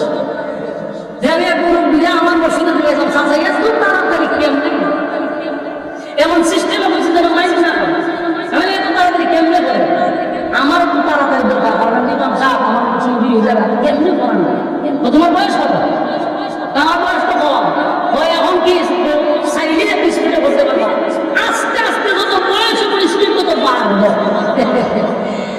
মানে আমি আরো নতুন করতে করতে স্পিড বাড়ে, আমার সমাধান দিয়ে দিছে মাশাআল্লাহ সুন্দর করতে হয়েছে। তাহলে আমাদের কি বয়স হয়ে গেলে আপনি তাদের সাথে লস হয়ে হয়, আমি 50 বছর হয় নামাজ পড়ি। এই যে নামাজ, এই নামাজগুলি না লাগবে, নামাজ আপনার উপরে ফেরেশতারা ভিড় মেরেছিল। নামাজ আসমানে কত ভালো, প্রত্যেকটা মানুষ আগে বুঝতে হবে নামাজের ওয়াজিব করা মৌলিক। আমি জিগা আলেম ছাড়া নামাজের ওয়াজিব করা চাই থাকি, নামাজের সুন্নাত করা হতে পারতাম, ফরজ করা হতে পারতাম, অথচ প্রতিটা রাকাতে রাকাতে ওয়াজিব চাই। যেমন রুকুর থেকে শুরু হয়ে দাঁড়ানো এটা ওয়াজিব, কিন্তু আমি দেখা হয়ে যাবে ওয়াজিব চাই নামাজ আধা ঘন্টা এক সেন্টার থেকে আরেক সেন্টার শুরু হয়ে গেলে অন্তত পক্ষে একটা শুরু করতে তাদের দেখা হয়ে যে আমরা ওয়াজিব তো শেষ নামাজ আর হইনি, কিন্তু কথা বলে দিছে কিতা বলেন আমি বিশ্বাস কারেন্টের সাহায্য করে আমরা সব কিছুরই মার্কা সব। এই যে চলতেছে বরং এই নামাজ কি আসমানে যাইব, এই নামাজ সেক্ষেত্রে আমরা মুসলমান ফেরেশতা হয়ে যাব। ধর্ম তো সম্ভব নামাজ কথা বুঝতেছেন? দেখবেন অনেক মানুষ এই সন্তান মসজিদে গেছে আবার হঠাৎ ধরে নেয়, ঘটনা কি ঘটনাটা আমি আপনার বলছি। কেউ দেখবেন 5 ওয়াক্ত মসজিদে নামাজ পড়ে, আজান হইলে তার মাথা দিক দিয়ে দৌড়ে মসজিদে যায়। আমার কেউ একবার ভাইলে হাত দিয়ে মতো পাওয়া যায়, কোন ঘটনা হলো ঘটনা হলো। আপনি যখন দেখবেন বারবার মসজিদে যাইতেছেন, বুঝবেন আল্লাহ আপনার নামাজকে পছন্দ করেন। আর যখন দেখবেন একবার গেলে আজান চান আপনার নামাজ আল্লাহ পছন্দ করেন, যে তাদের নামাজ আপনি পড়ে আল্লাহ ইজাব নামাজ তুই তো নামাজ আজ নাই দিন এরকম কারেন্টের সাহায্যে নামাজ পড়া এরকম নামাজে আপনারা একটা আছেন, আপনারা সব আল্লাহ খালি গরমটা না নামাজে গেলে করতে গরমের কাজ আছে সব করা দাঁড়িয়ে মসজিদে টাইলস দেয় হয়ে দাঁড়িয়ে টাইলসের কোনা খানা কেন লাগাইছে নামাজ ফের খোনা লাগাইছে নামাজে দাঁড়িয়ে দেয়। এরপরে আপনি নামাজে খানিয়ে ওই ক্যালেন্ডার ফোনাটা করে দিচ্ছে এরকম দেখছি না, আমি দেখছি পাসপোর্ট দেখে এরপরে বিষয়টা যদি কেউ আবার কাজ দেয় এই যে কত তাল বাহানো নামাজও পড়ে বলুন এই নামাজ কি আল্লাহ কাছে বলবো।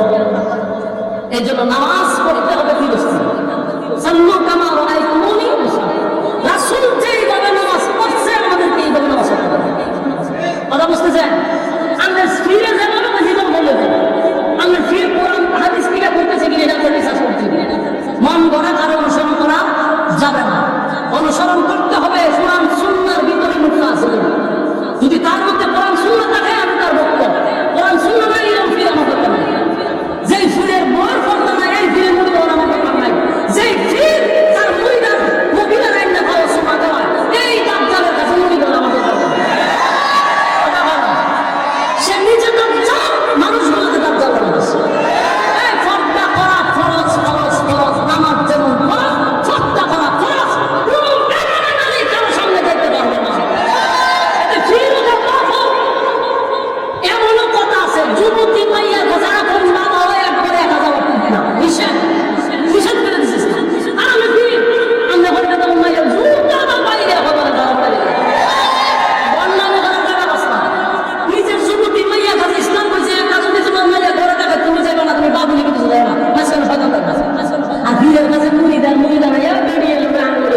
একটা পীর ধরতে হবে আপনি।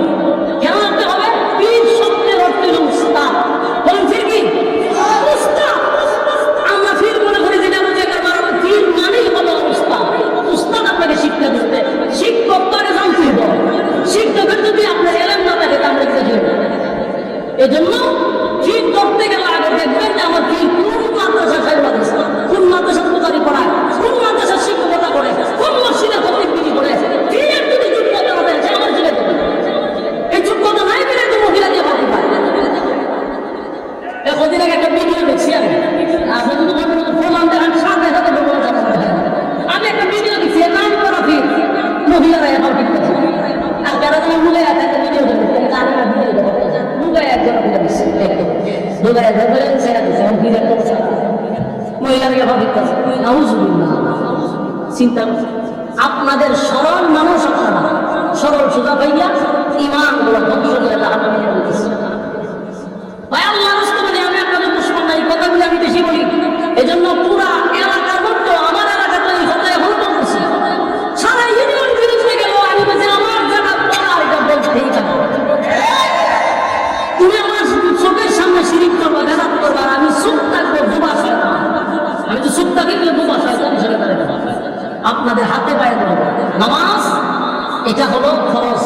ফরদা করা কি কথা না, এটি শিখেছি না আপনারা? হ্যাঁ, ফরদা করা ফরজ। ফরদা ফরজ মানে কি? আমি আমার বউ আমার ছেলের কাছে বাড়াইতে পারবো? মাথা রাখবো। আমার জবাব দেন। আল্লাহ রাব্বুল আলামিন বলেন, বন্ধু আপনার উম্মতের সঙ্গে আমার সাক্ষাৎ হবে নামাজে, আর তেলাওয়াতের মাধ্যমে আমার সঙ্গে কথা হবে না। আল্লাহ বলেন, ইয়া আইয়ুহাল মুযাম্মিলু কুমিল লাইলা ইল্লা কালিলা নিসফাহু আও ইনকুস মিনহু কালিলা আও জিদ আলাইহি ওয়ারাত্তিলিল কুরআনা তারতিলা। আল্লাহ প্রথম বলছে, বন্ধু প্রস্তুতি নেন। এইভাবে যদি আপনি কম্বল নিয়ে শুয়ে থাকেন আপনার মিশন বাস্তবায়ন হবে না। আমি আল্লাহ আপনাকে যে মিশন নিয়ে পাঠাইছি, কম্বল দিয়ে শুয়ে থাকবেন না, দাঁড়িয়ে যান। রাতের একটা অংশ আমি আল্লাহর জন্য ব্যয় করেন, নামাজে দাঁড়ায় যান। আর আপনার তার তিলের সাথে কোরআন তেলাওয়াত করেন। তাহলে নিজের বন্ধুরে নামাজের কথা বললেন, কোরআন তেলাওয়াতের কথা বললেন, আর তাহাজ্জুদের নামাজের মাধ্যমে আল্লাহর সঙ্গে বন্ধুত্ব তৈরি হয়। জোরে বলুন সুবহানাল্লাহ। জিকির করেন, একটা সময় আমার নামে জিকির করতে থাকেন। জিকির মানে শুধু লা ইলাহা ইল্লাল্লাহ বললেই শেষ নয়, সব কিছুর ভিতরে জিকির। আপনার ভিতর আপনার বাহির সব কিছু একমাত্র লিওয়াজিহিল্লাহর জন্য থাকবে। কার জন্য? আল্লাহর জন্য। আমি যা করবো কার জন্য? ফাতাহানা ইন্না সালাতি ওয়া নুসুকি ওয়া মাহইয়ায়া ওয়া মামাতি লিল্লাহি রাব্বিল আলামিন। আমার রোজা, আমার হজ, আমার যাকাত লিল্লাহি রাব্বিল আলামিন। আমার সবকিছু হবে একমাত্র তার জন্য, আল্লাহর জন্য করবো। এতে আমার কে ভালো পাইলো কে ভালো পাইলো না, এটা দিকে যদি চলেন তাহলে জীবনে কোনোদিন সাকসেস হতে পারবেন না। আমি আল্লাহর জন্য করবো, তাহলে সাহায্য করবে কে? কথা হয় না। আমি যদি আমার মালিকের জন্য করি, সাহায্য আসমান থেকে। আমি যদি বান্দাকে খুশি করার জন্য করি, তাহলে কোনোদিন আমি সাকসেস হতে পারবো না। কথা বলে যাবেন, কে বাজার হইল কে বাজার হইল না, এই দিকে আপনি খেয়াল করবেন না। সুদের বিরুদ্ধে যদি ওয়াজ করলে সুদ দাঁড়ায় দাঁড়ায়, আপনার ওয়াজ আপনি চালু রাখবেন। সুদের বইয়ে সুদের ওয়াজ বন্ধ করা যাবে না।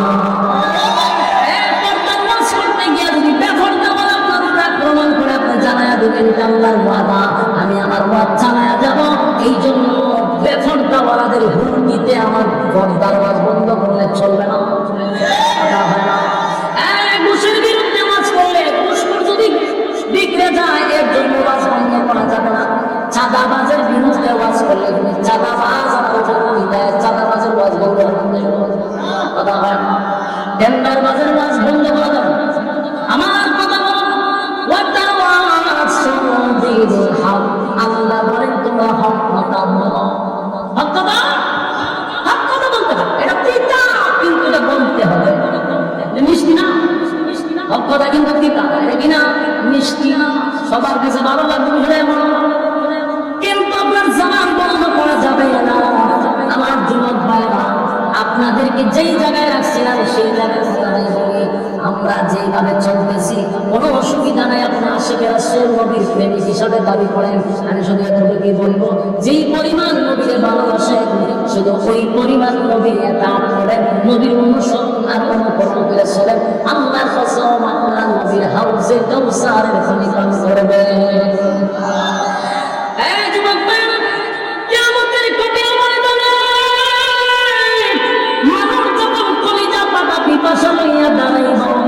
তখন আমার নবীকে আমরা পানি পান করানোর জন্য হাউজে কাউসারের পাড়ে দাঁড়াই।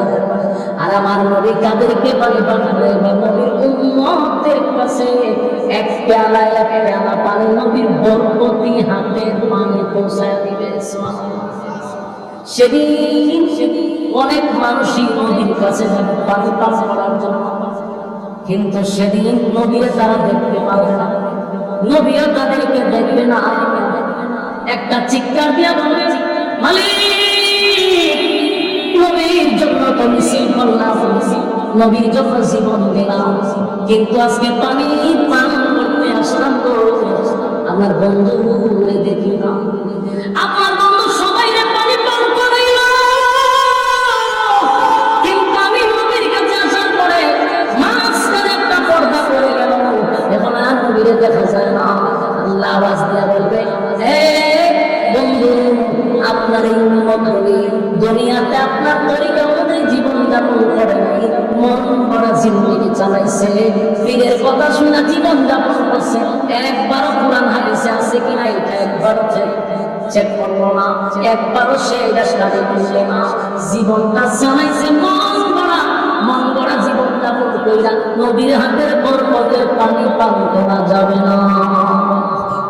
আল্লাহ নবী সেদিন পানি পান করে গেলে বোমাইছিল বলটা দিতে এতক্ষণ দেখলাম লক্ষ কোটি কোটি উম্মতেরা দৌড়ে গেছে, কিন্তু আমার ঘরে আমার দেখলাম মাইসকার হতে বলে তো নবীও শিক্ষা দিব। আমরা তো ভাবি আমরা শুরু করে আনছি হাউসে কেউ সব কিছু না আপনি আবার কি উম্মতরা পান করে গেলে উম্মতরা পানি পান করাইতে যায়, কিন্তু আমি আল্লাহ ভাই আমরা দেখবেন কেন? কারণ এদেরকে পানি পান করাইতে পারেন যারা দুনিয়াতে আপনার নবীর তরিকা আমি আল্লাহ হুকুম পালন করছে, এরা আপনি পানি পান করাইতে পারবেন। যাদেরকে আপনি দেখেন না তারা মন গড়া জীবন যাপন করছে, আপনার তরিকায় চলে নাই। আমার কথা বুঝুননি? পানি কি সবাই পান করতে পারবেন? একদল পানি পান করবে আর একদল নবীরে দেখবে, নবীও পারবে দেখবে। তখন আল্লাহ ঘোষণা দিব, যারা আমার তরিকা অনুযায়ী চলে, কোরআন সুন্নাহ অনুযায়ী জীবন যাপন করে নাই, মন ভরা জীবন চালাইছে, নবী রাগে গুসায় বলবে সুফা সুফা আমার কোনো দরকার নেই।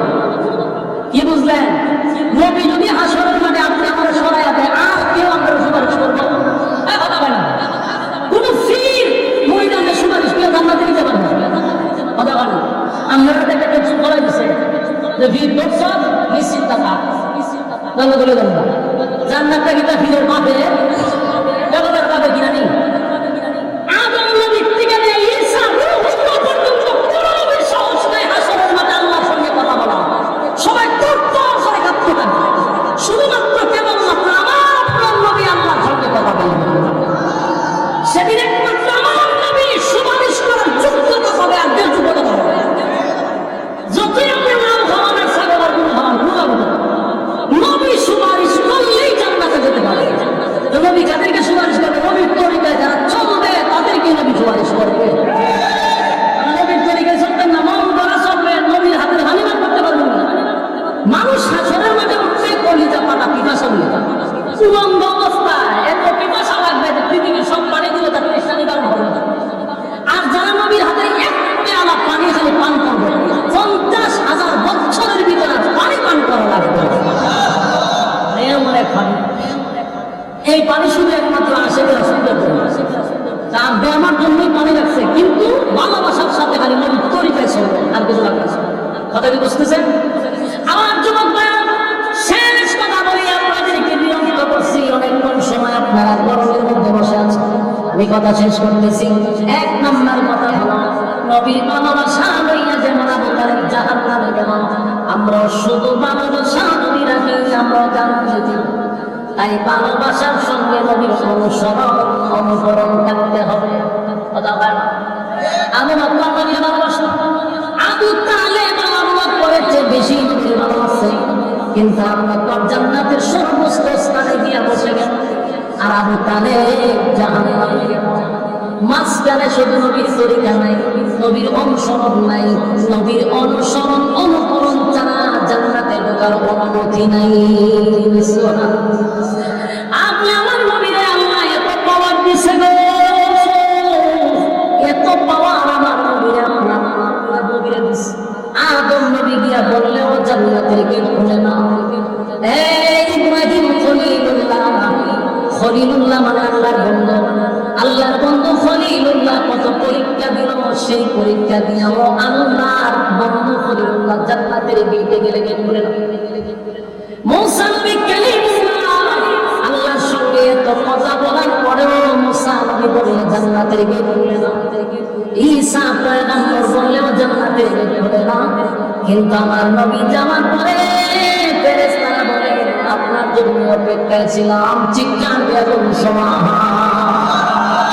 আপনি আমার নবীর এত সম্মান আর এত মর্যাদা, নবী গেলে জান্নাতের গেট খোলা হয়, ঠিক তেমনি ভাবে নবী যেমন সম্মানী, নবীর উম্মতেরাও সমস্ত নবীর উম্মতের চেয়ে বেশি সম্মানী। আমাদের ইজ্জত আর সম্মান আছে। আমরা ভিআইপি নবীর উম্মত, কিয়ামতের মাঠেও আমাদের একটা সম্মান আছে। জান্নাতের মধ্যে যে মাহফিল হবে সেখানেও নবীর উম্মতরা আগে বসবে, অন্য নবীরা আমাদের পরে বসে, অন্য নবীর উম্মতরা আমাদের নবীর উম্মতের পরে বসবে। সুবহানাল্লাহ। তবে সাথে দেখতে হবে কি নবীর তরিকা, নবীর অনুসরণ অনুকরণ একটা করি, নবীর অনুসরণ অনুকরণ থাকবে ইনশাআল্লাহ। এই নবীর অনুসরণ অনুকরণ যদি থাকে, খোদার কসম যে ভালোবাসা আপনাদের মধ্যে আছে যথেষ্ট। এখন শুধু নবীর তরিকায় যদি জীবন যাপন করতে পারেন, কিয়ামতের ময়দানে আমার নবীর বরকতি হাতের পানি পান করবে। আল্লাহ বলেন বন্ধু আপনি জানাবেন নবীর রাত্রে যারা আমার সঙ্গে নামাজের মধ্যে দাঁড়াবে তাদের সঙ্গে আমার বন্ধুত্ব তৈরি হবে, আর যারা কোরআন তেলাওয়াত করবে তাদের সঙ্গে আমি আল্লাহর কথা হবে। কারা কারা এই আমল গুলো করতে পারবেন? দুইটা হাত তুলে দেখা দিন।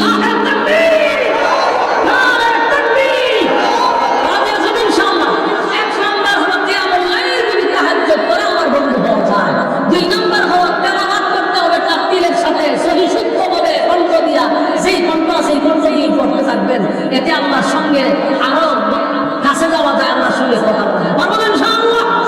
সম্মানিত শুধু যেই পরিমাণ গরম, এই গরমের মধ্যেও যে আপনারা ইসলাম সময় বসে রয়েছেন, এটা একটা ইমানি পরীক্ষা। ইমানি পরীক্ষা আপনারা উত্তীর্ণ হয়েছেন। আপনারা যে যতক্ষণ সময় এখানে বসে আছেন, যতক্ষণ বসা ছিলেন নাযালাত আলাইহিম সাকিনা, উপর থেকে সাকিনা রহমত নাযিল হয়েছে। মুনাজাত দিয়া যদি আমরা যাইতে পারি আল্লাহ সগীরা মাফ করে দেবেন।